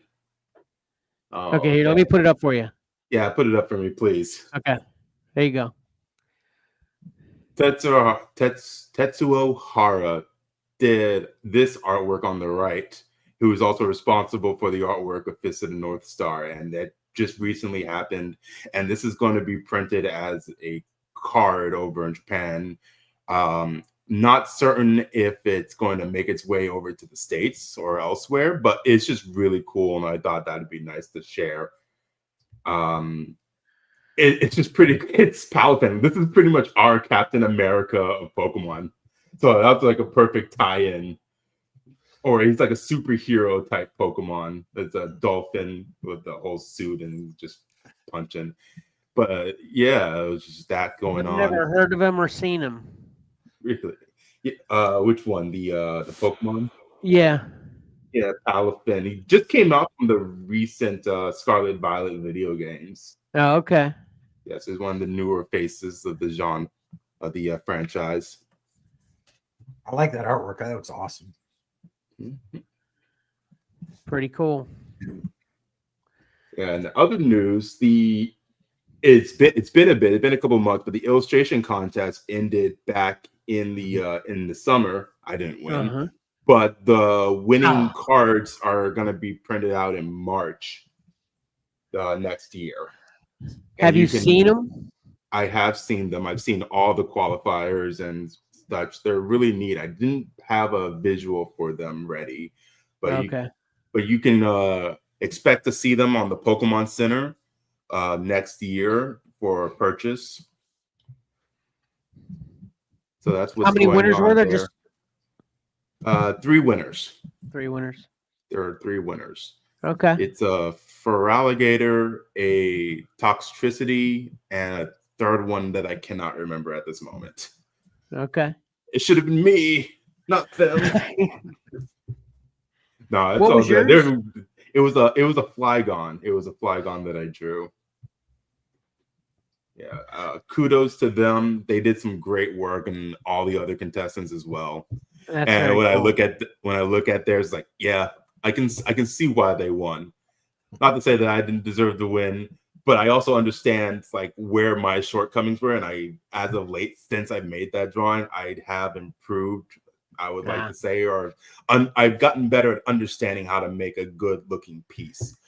And when I see the other contestants, and I wish I actually did have a visual for y'all to see at this moment, because I'm just not thinking about this. Yeah. But it's just some good stuff that the participants of this contest were able to do. And there's no announcement whether or not there's going to be another illustration contest like soon.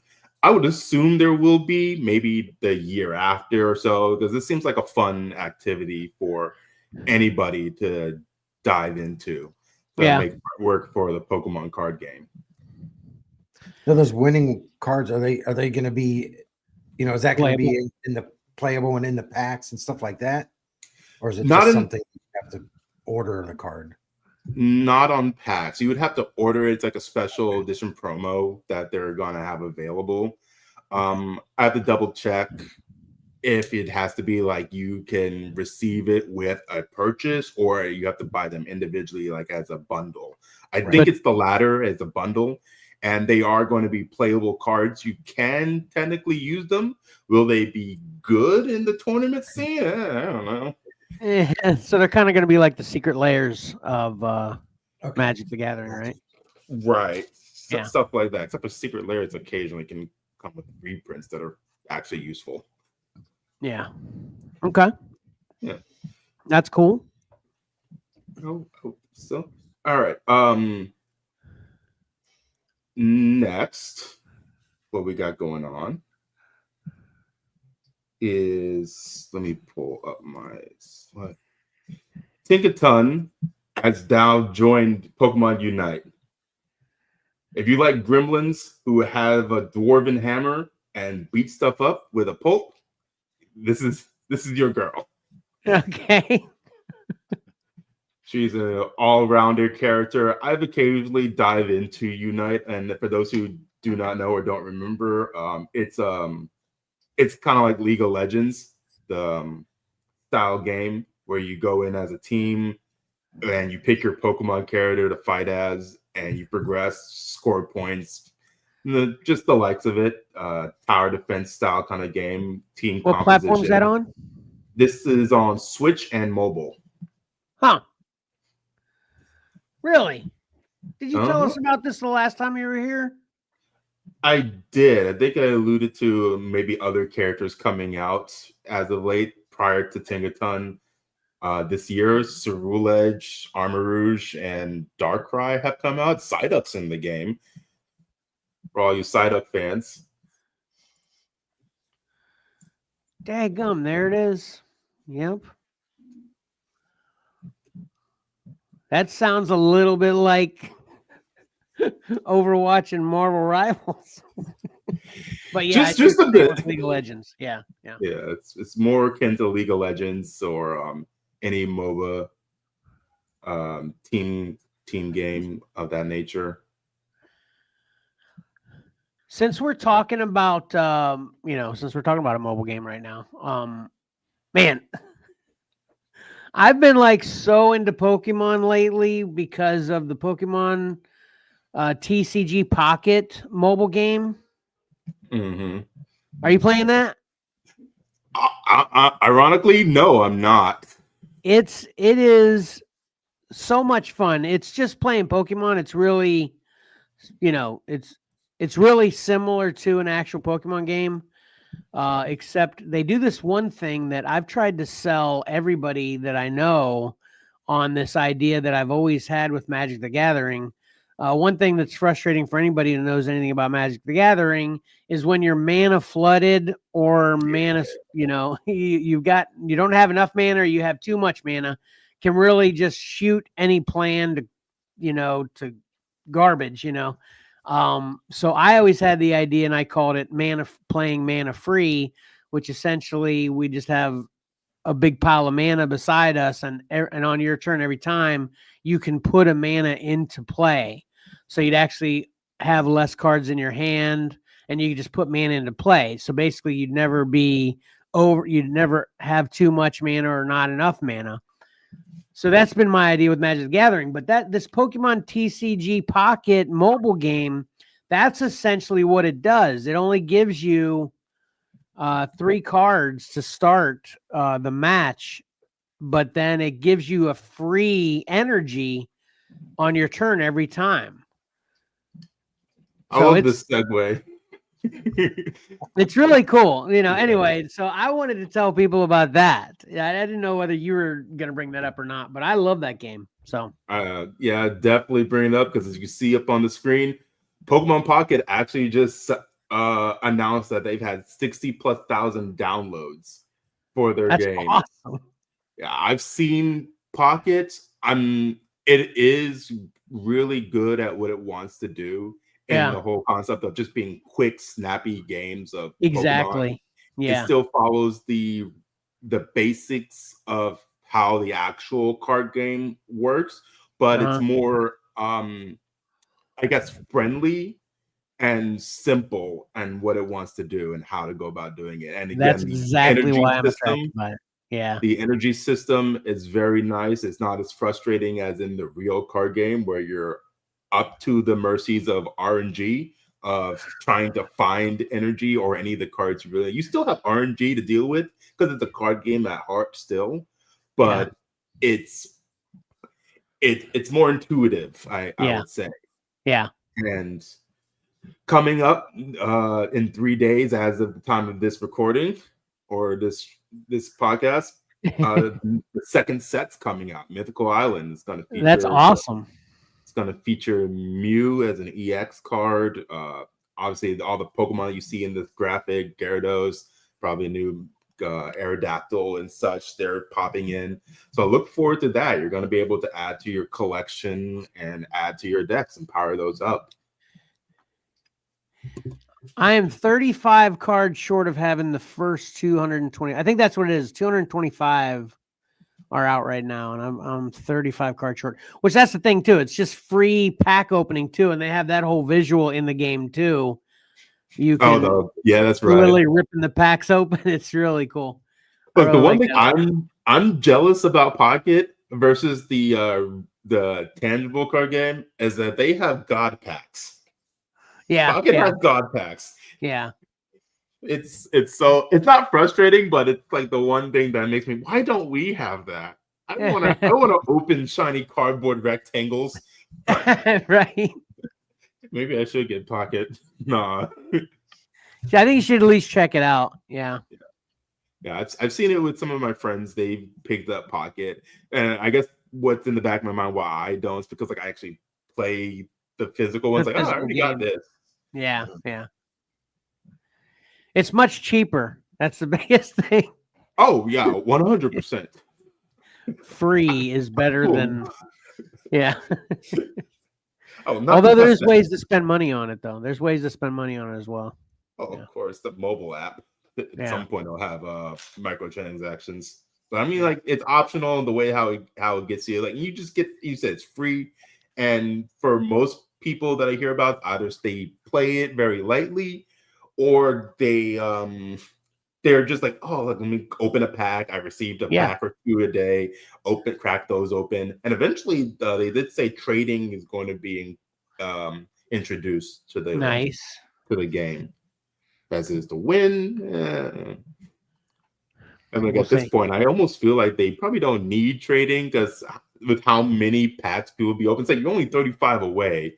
I would Yeah. imagine in that time, by the time they make up the trading, then you would already have at least 30 You'd left. think. Yeah. Well, of course, it's the more rare cards that I'm missing now, so it'll be harder, So yeah. Oh, that's true. That's true.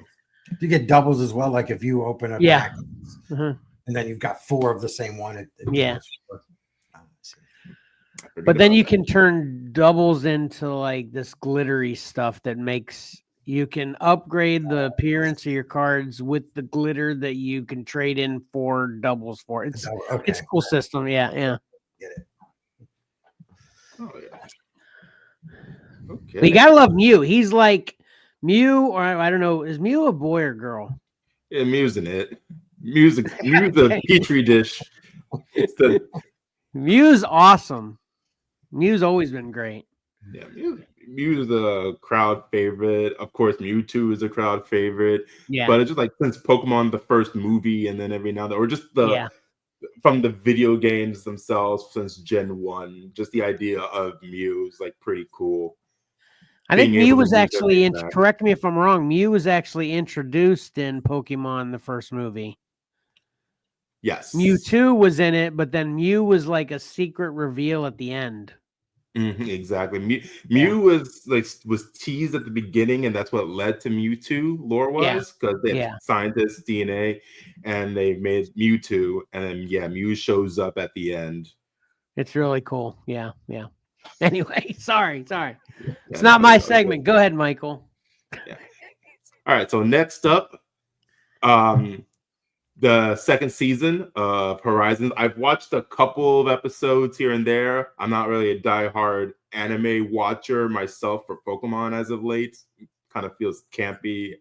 But I thought, like, for those who do like it, just to know that February 7th, the second season is coming out. Our main cast are going to Paldea, and it's gonna have their own grand adventures there. So it's a tie-in to the Scarlet Violet games, where you can see all the other characters in the background. You see our NPCs, your rival Nimona, Iona, Briar, all these other characters. So they're gonna be exploring the region of Paldea. That's awesome. I should have thought of that. I should have reviewed Pokemon Horizons. Oh, dadgummit. Missed opportunity. Missed opportunity, yeah. Because I watched a few episodes of it, and I'm not like super into it either, but it's definitely pretty good. It's Pokemon. Yeah, it's Pokemon. It hits the notes. It's an adventure. Yeah. It's a kid show at its heart. That's what you got to remember.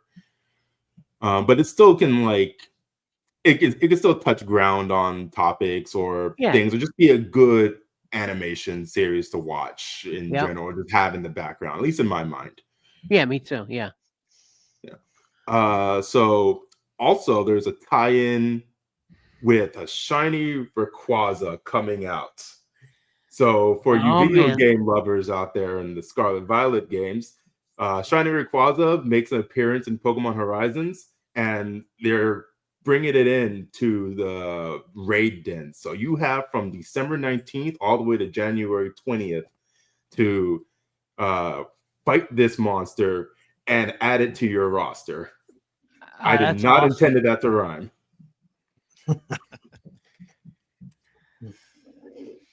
Very And cool. I'm definitely going to beat my head against the wall to try to get this guy. Right. He'll be Terra Dragon, so that might be easy, but like these Terra raid battles aren't that simple. Sometimes they'll just be, they have move pools in there that are just designed to mess you up.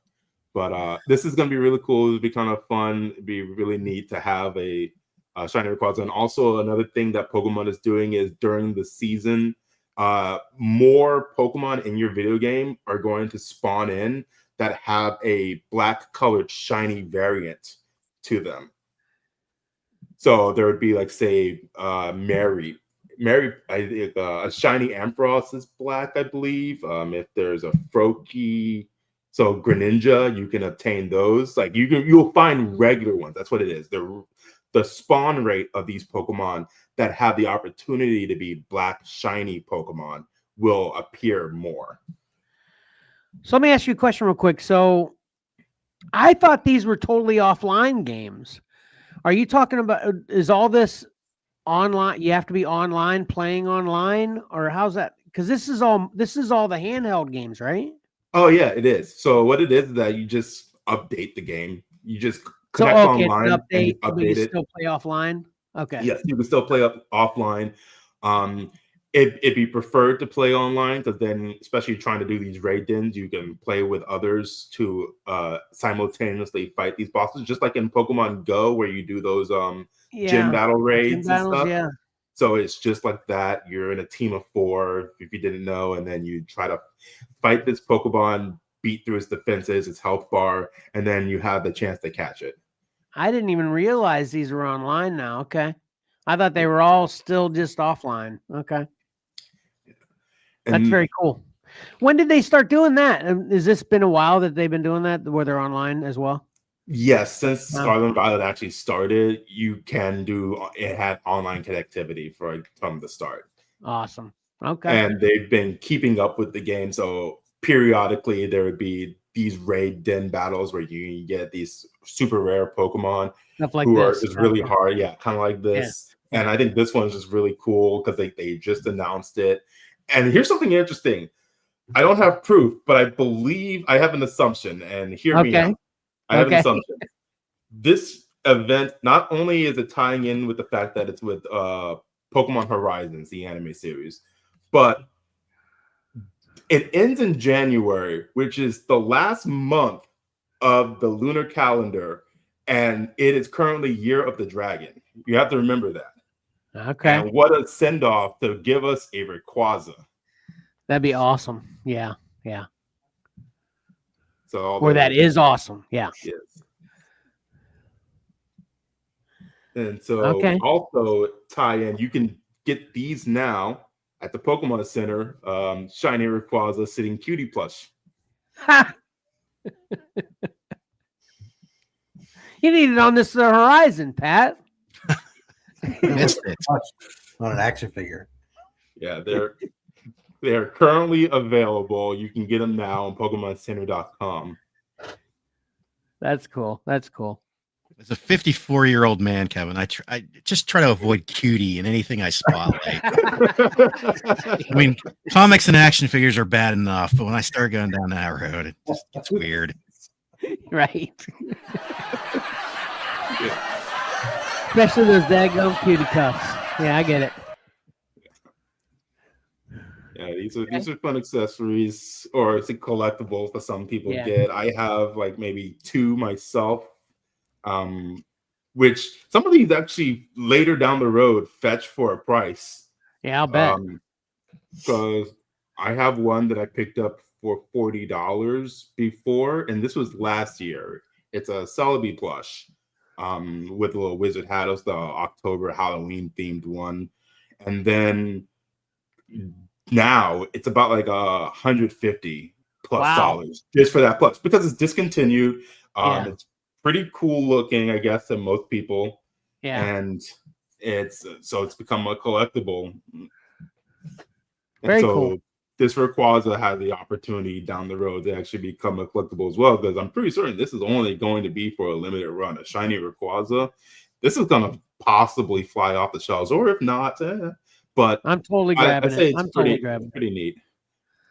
And we also have the Lugia. Oh, come and on. Lugia. I messed up. That's supposed to be Ho-Oh, but but no different. Well, that's what Lugia I and was going Ho-Oh. to say. Lugia and Ho-Oh are also on the Pokemon Center site as well. And this is to celebrate Gold and Silver's 25th anniversary. The game has, since Gen 1, we're now in Gen 2. This is Gen 2's 25th anniversary. So awesome. Ho-Oh, I love Ho-Oh. He's awesome. This Lugia doesn't translate that well to me, though. The Ho-Oh is much better, though, in my opinion. Yeah, I have a buddy. They were one of their favorite legendaries is Ho-Oh. I sent this to them. They're picking it up immediately. They're still in stock, last that I checked. So if anybody wants to grab these, because I'm certain these are also limited time item, or let alone limited stock item. Those are big, too, yeah. Yeah. Double the size of the Rayquaza. Very cool. I might become a Pokemon nerd. I might be all in soon. This is great stuff. Look, Comic book. It's don't comic. Don't even have to be a diehard Pokemon fan. It's like just the existence of Pokemon is enough. Yeah. Just enjoy your favorite character and just call it a day there. Hey, and Pat, Mike, not to call you out, but I'm going to call you out anyway. You know, when Michael showed us the tournament winning decks and we talked about getting all those decks and playing, I went out and bought one. You did. And I'm still waiting for y'all to get yours. Yeah. I showed you mine, Mike, right? Yeah. Yeah. I think. Yeah. Yep. Anyway, sorry, Michael. Go ahead. Continue. So this is pretty neat. I'm not gonna get one of these, but it's nice and it's a good price tag for the size of the plush. Let's see. Next, when you're talking about decks, our next upcoming set, January 17th, Prismatic Evolutions. This is a set dedicated mostly to the whole evolutions. You're going to have Eevee galore. This is the second coming of Evolving Skies, if I were to describe it. Oh boy, and I am not going to enjoy this release. And the reason why is because these bad boys are in the set. Oh man. And they're so pretty as cards. Yeah. We're getting these. They're all in the set, and the worst part is that this is a specialty set, meaning there's no booster box where you can just buy them normally off the shelf. You have to buy the promotional product, the either bundle boxes or the elite trainer boxes, and so on. There's no like individual packs unless you go to your local game store. They might have them because they would rip them out from the actual product and sell them individually. Some stores do that. Not a lot can or will. Yeah. But these are immaculate, and there's plenty more than just these evolutions that I'm showing here on the screen. But I'm pretty certain like these are the hallmarks of the set. And the reason why I call it the second coming of Evolving Skies, not only is it just the evolutions, they even brought the dang Moonbreon back. If any of y'all at home remember Umbreon VMAX, where it's the sitting on the tower looking at the moon with his claw up. Yeah, this is almost the same thing. Just it's the moon's in the background. It's sitting there. Yeah. Of them though, the ones that I actually want would be Flareon and Espeon, and not because they're like my favorite ones to get. Espeon is for my own personal art collection. This one was done by Sui, and I was like, oh, dang it, now I gotta get you. And then the Flareon, I just aesthetically like a lot. Which ones do y'all like? I like all of those, actually. That's some really nice artwork. I like Vaporeon the best. And then I'd say Jolteon. and then what is it? Umbreon? Yeah, Umbreon. Umbreon. Yeah. How are you reading that? I like the bottom left, and then He just knows the the bottom. character. Yeah, the bottom, Yeah, the third one in on the bottom. Yeah, I just the grass one, know the Leafeon. character. Yeah. Yeah, I'm going off the characters. I don't have the translation on hand. Yeah. I don't know the characters. Yeah, so this is the yellow one's Jolteon. And I'm triviaing myself right now. Yellow one's Jolteon. Mm-hmm. The blue one in the top middle is Vaporeon, right? Yep. And bottom left is Umbreon. That top left, that's just Eevee, right? Almost. No, that one's Flareon. Oh, Flareon. Oh, okay, gotcha. Okay, and It's then the puppy neck is like very little difference. oh, that's right. Yeah, okay, gotcha. Okay, and then the greenish one, that's Leafeon, and those are the only ones I know. Yeah. So the ones that you missed would just be Sylveon and Glaceon. Oh, Glaceon. Yeah, I knew that one too. Good Yeah. overall. Their names are just outside of Sylveon. Well, Sylveon's like close to Sylph, and I think that's like fairy. And then you have Glaceon, which is like glacier. All their names are just elementals, of course, of some kind. Very awesome. Yeah, that's what we got going on with Pokemon. Okay. Yeah, that's I'm looking forward to this set. I hope other people are as well. But I'm looking forward to it prehensively because it's going to be a big chase set. There's going to be so many people, collectors, that this product is going to fly off the shelf. Heck, the Pokemon Center Elite Trainer boxes are already sold out. Like the 2 days that they were out, and I didn't realize that they were in stock. I missed out on it because your Elite Trainer box comes with this Eevee promo, and it would have Pokemon Center written on it. It comes with additional packs. I was planning to get like maybe 2 myself because like the Eevee is also a good looking card and it's actually competitive. So there's that. And it's like, oh, I like to flex on my opponents when I go to tournaments with the pretty looking one. Yeah. All right, very cool, man. Thank you. Yeah, that was all. Let me ask you this too. Do you play there's another Pokemon game I downloaded I didn't play yet.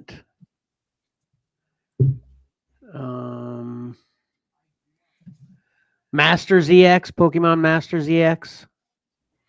Masters. Oh no, I didn't. I have not played that at all.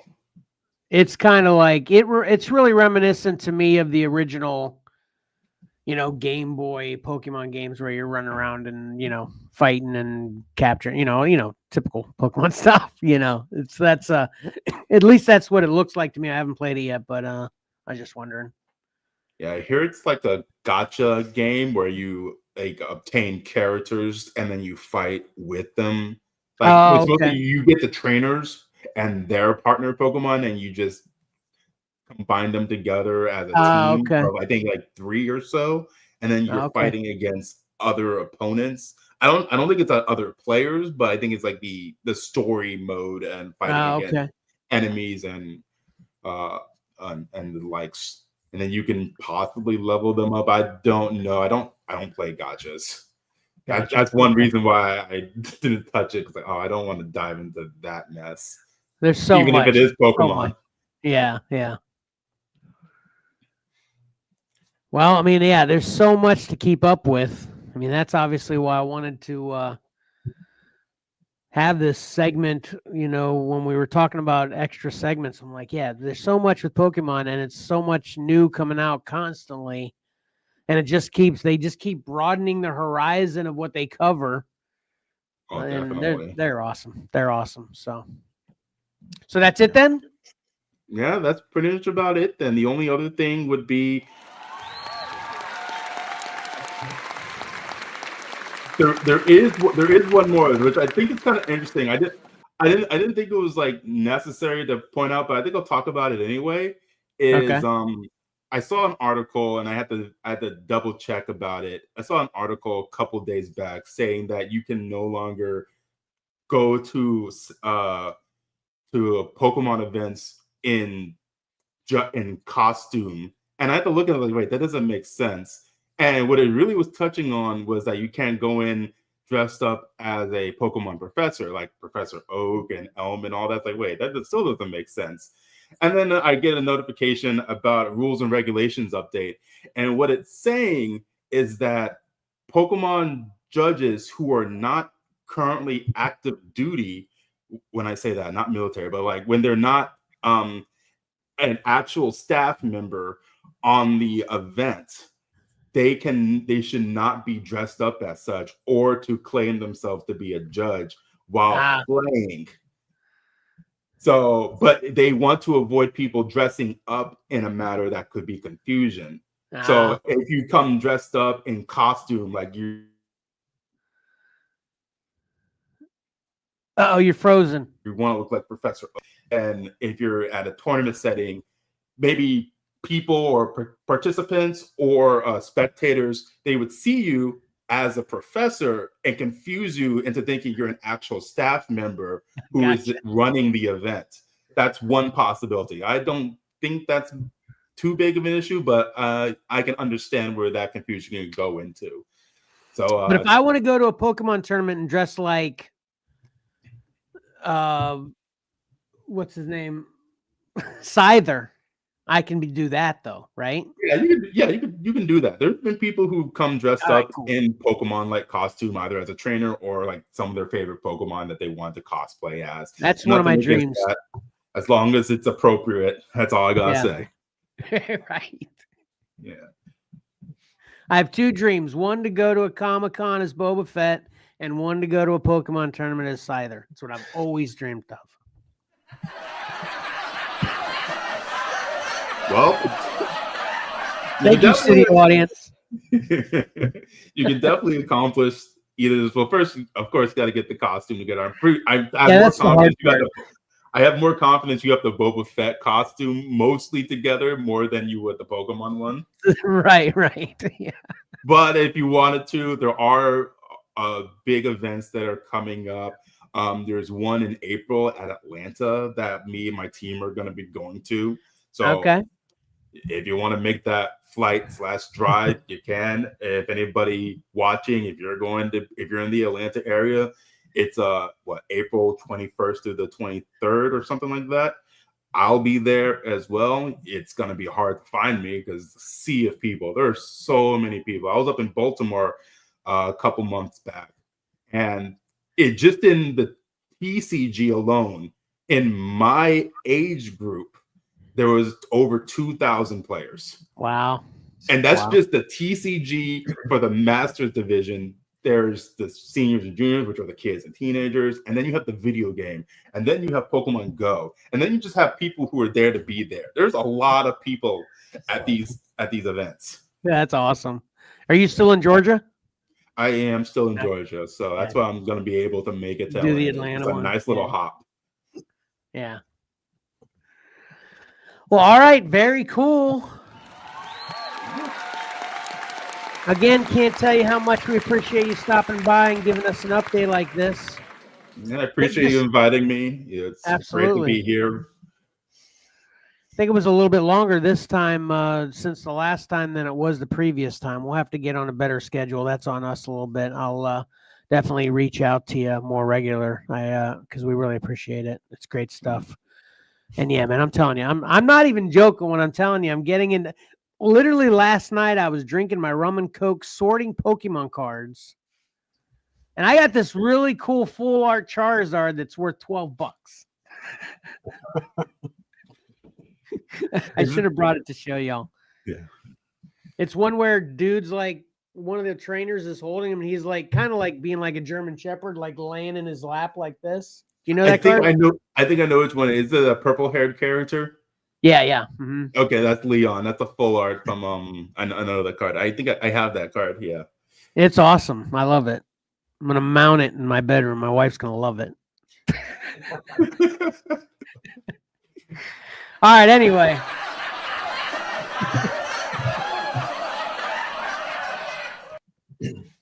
All right, cool. We ready to wrap this up, fellas? Yeah, this is my favorite segment.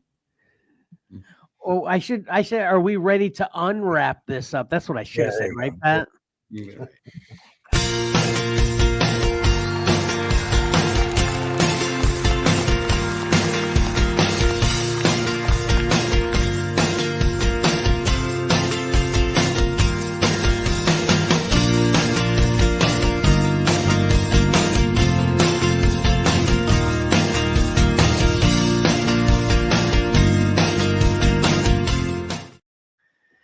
I should have given you a heads up on this too, Michael. This is new since the last time you were here.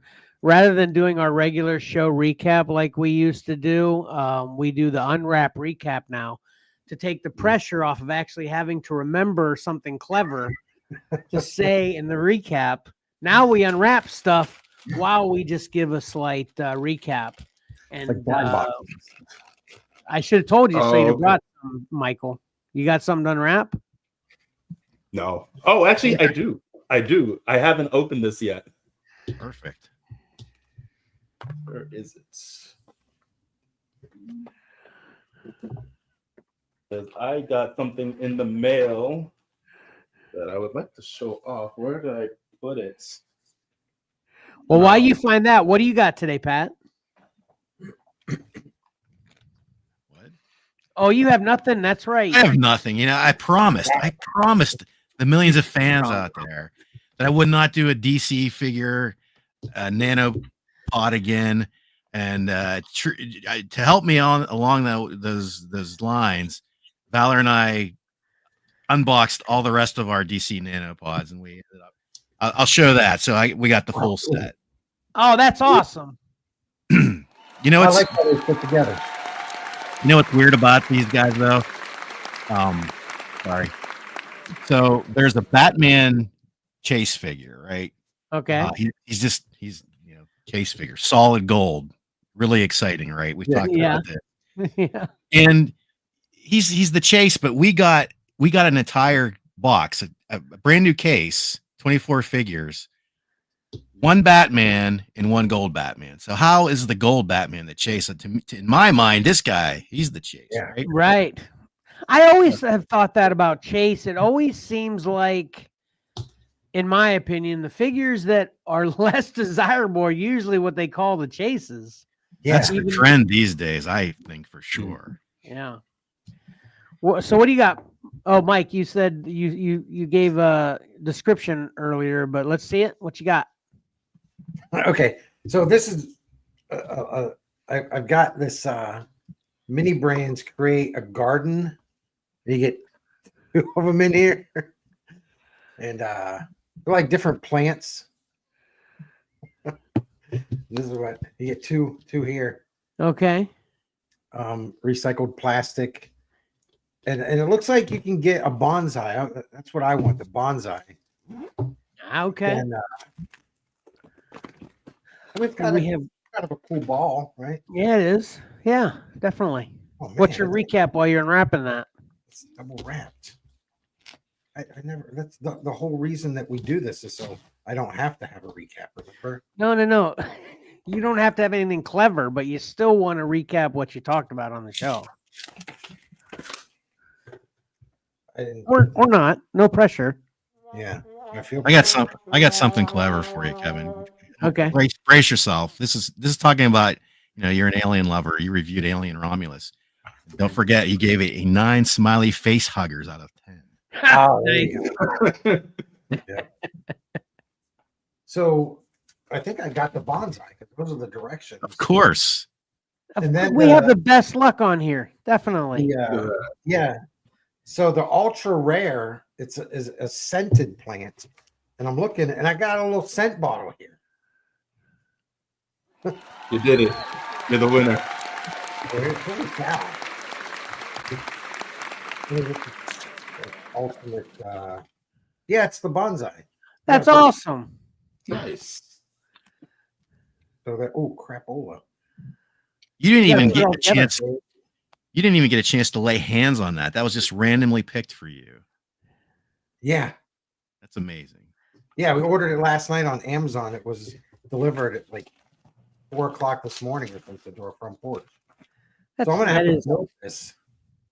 There's all kinds of little. They look like little broccoli pieces. Are you going to put it together right now and show us the end result by the time the end of the show? Yeah, that's what I'm working on. Awesome. There's the pot. Okay, cool. Did you find yours, Michael? I did. What you got? So I got this package in the mail, and it is Professor stamped energy cards. And you think like just energy cards, but like the Professor stamp, because I'm in the Professor program, which is Okay. I'm a judge for the Pokemon games. Okay. And so these are like really cool bling to show off. So it comes in a pack of one of each, the current types that are available. Unfortunately for you fairy fans out there, fairy is not one that they provide anymore. Oh, man. Kind of neat, but they discontinued our boy. And so I'm gonna put these into my Pokemon decks. Yeah. I think they're pretty. I got 4 of them. We're limited to 4 a year, and the year's about to end, so I'm gonna put in another order very quickly. So that way I have a total of 8, which is gonna be just enough or more than enough for most decks that I would play with. Are they just foil, or is there some kind of stamp on them too? Did you say that? There is a stamp. All of them have sorry. this Professor's program stamp on it. The lower left, lower right. That is very cool, because now when you play with those, people know you're serious. You're like legit. What's funny is that you actually take us less serious. It is historically known that judges aren't actually that great at the game. Oh. That's funny. Because like judges Those are are on very the cool, sideline. though. They don't necessarily like play too often compared to how much they actually staff. I play a lot more though, so I know I'm good at the game. But statistically speaking, if you see a judge across the table, you're either going to have a fun time or you're going to run them over. Well, that's awesome. All right, look what I got. I got, Mike, have you seen these? Oh, go down a little bit. Oh, sorry. Yeah. Those are cool. The Hot Wheel mystery models. And of course, still sticking with my theme here of opening something that I know someone else will appreciate a lot, because I'm trying not to be such a hoarder. Trying to look on here to see. That's why I got these plants. I was going to say, I'm going to pass the hoarding on to you. My daughter loves plants. This is series 3. There's 3 series of these too. Have you ever bought any of these? Yeah, I have series 1 and 2. Basically, the cars you want are going to be number 1 and 2, I think, because I think the other ones are fantasy cars, and the car number 1 is usually like the real world car. Okay. Right. Yeah, that's totally what I was thinking. I'm going for this. This is what I want right here. Looks kind of like a normal car. Yeah, that's the key. We'll see how we do. Get the bonsai. I believe in you getting the Thank ride. you. Thank you. And then while I'm doing this, make sure you check out Alien Romulus. I think Skeleton Crew's fine. Check it out with your kids. Lots of Goonies type fun from back in the day. And continue on Silo and pass on Doom. Well, not total pass, but it's getting there. So that's a snail right there. Great. Seriously. Oh, and it was there were 2 plants in there. Okay, well, we don't have a perfect record. Oh, is that the spider? Yeah, it's a spider one. I don't even see the spider one. Oh, there it is. The just so you know, I think there are. Look at the numbers on that. No, not there on your packaging. Okay. There should be a stamped number somewhere, like a little code. Oh yeah. Oh yeah. What is it? Is there like a stamped number, like a serial number or something like that? Well, just the regular barcode. Okay, now somewhere else on there. This should be. What's the last number on the barcode? Anyway, there's a code on there that lets you know what car it is. Oh, really? Yeah. It's 6. Yeah, so that's probably car number 6. Well, here's the coolest thing is it comes with these cool stickers. Yeah, Hot Wheels stickers. I remember I was on a Hot Wheel binge last year. More specifically, there's the if any of y'all remember this series called Xcellar Racers. You Oh can yeah, find it yeah, I on remember YouTube. that, I binge watched through the entirety of what they had. And Yeah. that's maybe like 2 missed episodes that's just not up there, but it's just like I know liked it for a moment. It's like, oh man, I remember this. This was kind of fun. Hey, Karen, you ready? Karen also gets involved with the Unwrap recap in kind of a covert manner. Hello, Karen. Karen, what do you got? I have a original Squashmallow mystery, and it's Christmas themed. An original Christmas-themed Squashmallow mystery kitty, right? It doesn't have to be a kitty cat. It could be a cup of cappuccino or something like that. But it's going to be a Squashmallow. Yep. Yeah, they Which have is- cookies on here and a bear. Santa Claus. Oh, I got Santa Claus. I was just going to say, which one do you want? Oh, man, that's awesome. I want that. Too bad.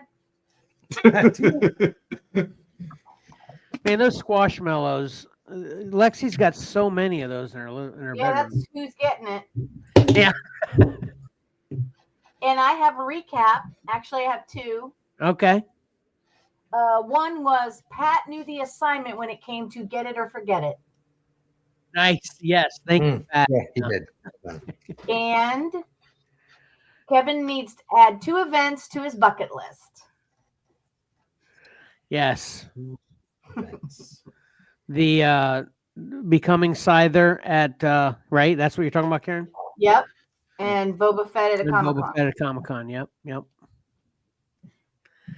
Hey, did you know? Well, here's a question for y'all. Probably not for you, Michael, because our age. This is an age thing. Do you remember the term bucket list from when we were kids? Yeah. No. I remember Yes. it from the movie. What'd you say, Pat? I didn't say anything. I said I never heard the term bucket list until the movie. I know. did. That's what I heard you, and I heard Karen. I'm asking Pat now. Oh. Karen's I- saying she heard it. Mike, you're saying you haven't. What'd you say, Pat? I don't know. It just seems like it's always been around. I don't know. That's Yeah, exactly same. how I feel. I feel like it was from when we were kids too, but they claim the movie made the bucket list thing. No, Nope. it didn't. Our grandmother used to say that's one of the things on my bucket list. That's what I claim too. But the I've internet heard that says different. phrase around for a while as well. Well, the movie was out when you were. I don't think. What year were you born? 93. So I was around hearing bucket list before that movie came out. I don't remember when that movie came out, but No, I I do think remember that it. movie came out before you were alive. Didn't it? No, that movie's early 2000s. Are you sure? Yeah. 100%. In that movie. Oh, listen to you. Oh, I don't even know that movie. Who's in it? Hey, usually when I'm Jack wrong, Nicholson and yeah. Morgan Freeman. Look, I've been wrong before, but believed I was 100% right. Right. But you are correct. It's 2007. So yeah, Michael can be right in what he said as well. You heard it before that movie as well, huh, Michael? Yes. Yeah, it's totally the way I remember it. But they claim it was never said in polite society prior to that movie. That They're does told not. it. 2007. That does not check out at all, man. That definitely was around before that movie. Yep, definitely. I believe that. I never heard it before that, but I do believe that it was around. Yeah. Right. All right, cool. I feel like I missed out on not knowing about it before the movie. Yeah, the phrase would be, "It's on my bucket. It's before I kick the bucket. This is my Yeah. list of things to do." Something like Yep. that. Yep. Yep. All That's right, why Karen, it's you got called anything bucket else? list. No, I'm done. All right, cool. Thanks for being here.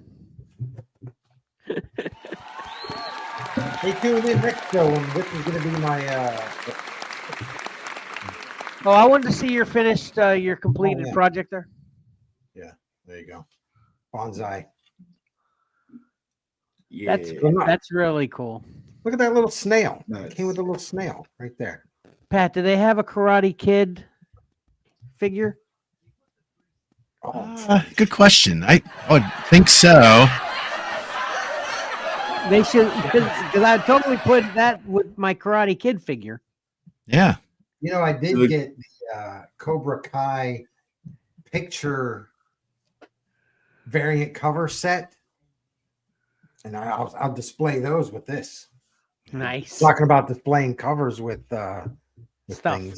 Yeah. Yeah, nice. It's And perfect. Mike, does the bonsai come with little mini plastic shears, No, but it has a rake. cutters? It has a the little rake. rake, Okay, it comes with a rake. Yeah. Okay. Well, this That is would be good because- though to have a little plastic shears though too. That would be seriously, good. I would love to do a bonsai. I'm just not patient enough, I guess. I don't know. You can bonsai anything. You can go out and get just a regular old shrub and bonsai it. Really? Yeah. Are you Yeah, sure? technically, yeah. Mhm. Are you 100? Yeah. Wow. Okay. Yeah. I believe you. I want to see it now. I'm not patient enough. Good luck. I don't understand.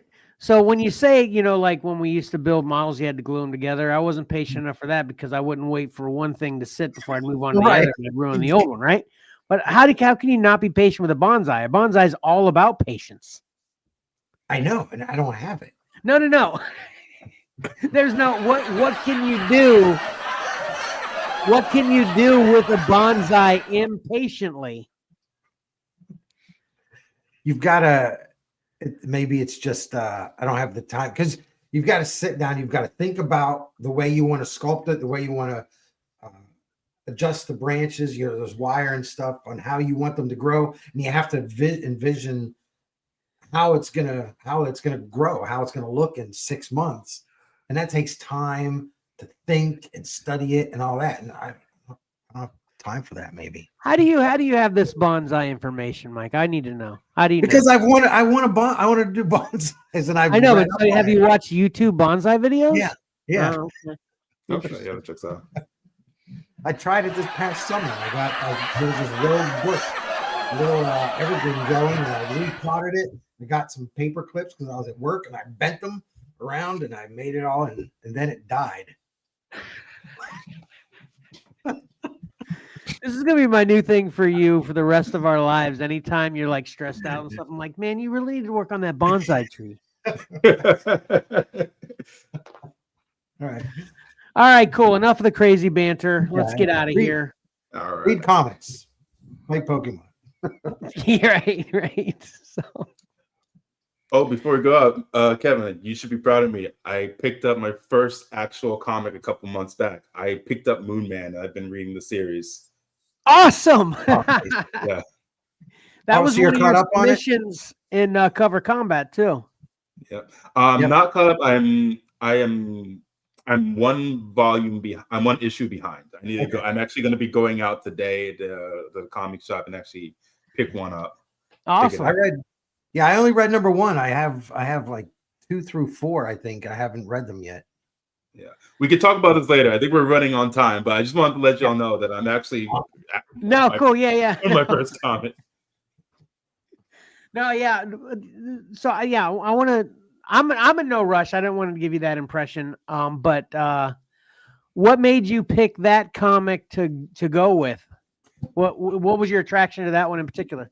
So my attraction to that one was when we first brought it up, and that it was by Kid Cudi, and I kind of looked into it. And also, one interesting thing that the man is doing is that, when an issue releases, a song also accompanied by it is released as well. Really?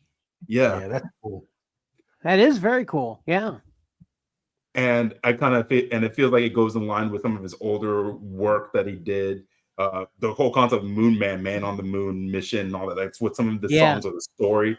It's not a parallel one-to-one, but it still has that energy. And then I just like the concept of gravity powers. So honestly, that's kind of spoiler. That's kind of like what it goes into. Okay. Oh, that's cool. Very interesting. Yeah, I was just curious as to what drew you to that one.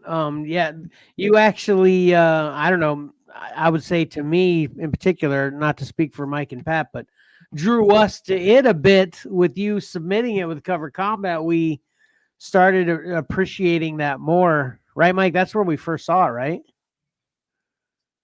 No, that was issue 4. I think I had read and reviewed issue 1. And I thought you hadn't seen that cover either. I hadn't No, seen that cover because it was a variant. Oh, Yeah. okay, gotcha. Oh, okay, that's what it was. Okay, gotcha. Well, I didn't know anything about it until then. So anyway, so You should watch our show. I reviewed issue 1. Yep. But hey, who am I to bust on anybody's memory? Because I send Pat things all the time. Hey, check this out. And he goes, yeah. And he'll send me a screen capture of our episode that he reviewed. yeah. It's all what we're specializing in. Yeah. When we send stuff to Pat for an idea and he's like, yeah, we did that 3 episodes ago. Yeah, right. Yeah. Anyway, okay, cool. Okay, let's wrap this up. So first up, please like, comment, subscribe. Please subscribe and hit that bell to get notifications. Follow Xcellar Comics on Facebook, Instagram, and X. And follow Xcellar_comics on TikTok. Check out what we have to offer on eBay at Xcellar_comics. And watch our shows on the Whatnot app. I have a show scheduled for 7 p.m. Eastern Standard Time this evening. I've had some great deals in the last couple shows, carrying them over. Lots of great stuff. It's literally ridiculous what doesn't fly off the shelves because my rooms are so small. Come take advantage of it. And then you can help support the show and everything we do and plan to do through Patreon at patreon.com/XcellarComics. And come join us in the new year for our next regular live stream on YouTube, Instagram, or Facebook on Saturday, January 4th, 2025. It's here. That'll be at 8:30 a.m.-ish Eastern Standard Time as usual. We're still going to have actually 2 more technical episodes drop between now and then. But they will not be live. One will be the December preview segment. And then also we're going to drop a little special Christmas episode if you can check out. That'll probably be really short. Don't know if it can technically be called an episode, but you can enjoy that too at some point during the holidays if you wish, and we would welcome you to. So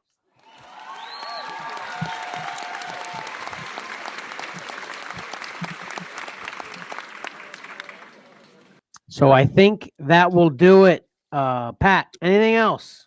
Nothing else. Mike. Nothing else. Good to see all 3 of you. Michael, you got anything else? Yeah, same. It's good to see you all. Actually, later today, I have a tournament that I got to go to. So wish me luck on that. Good luck. And same thing like I mentioned earlier. I'm going to show these bad boys off. Nice. And hopefully I don't get run over. Okay. Yeah. All right. So until next time, Merry Christmas, Happy Holidays, Happy New Year. We'll see you in 2025.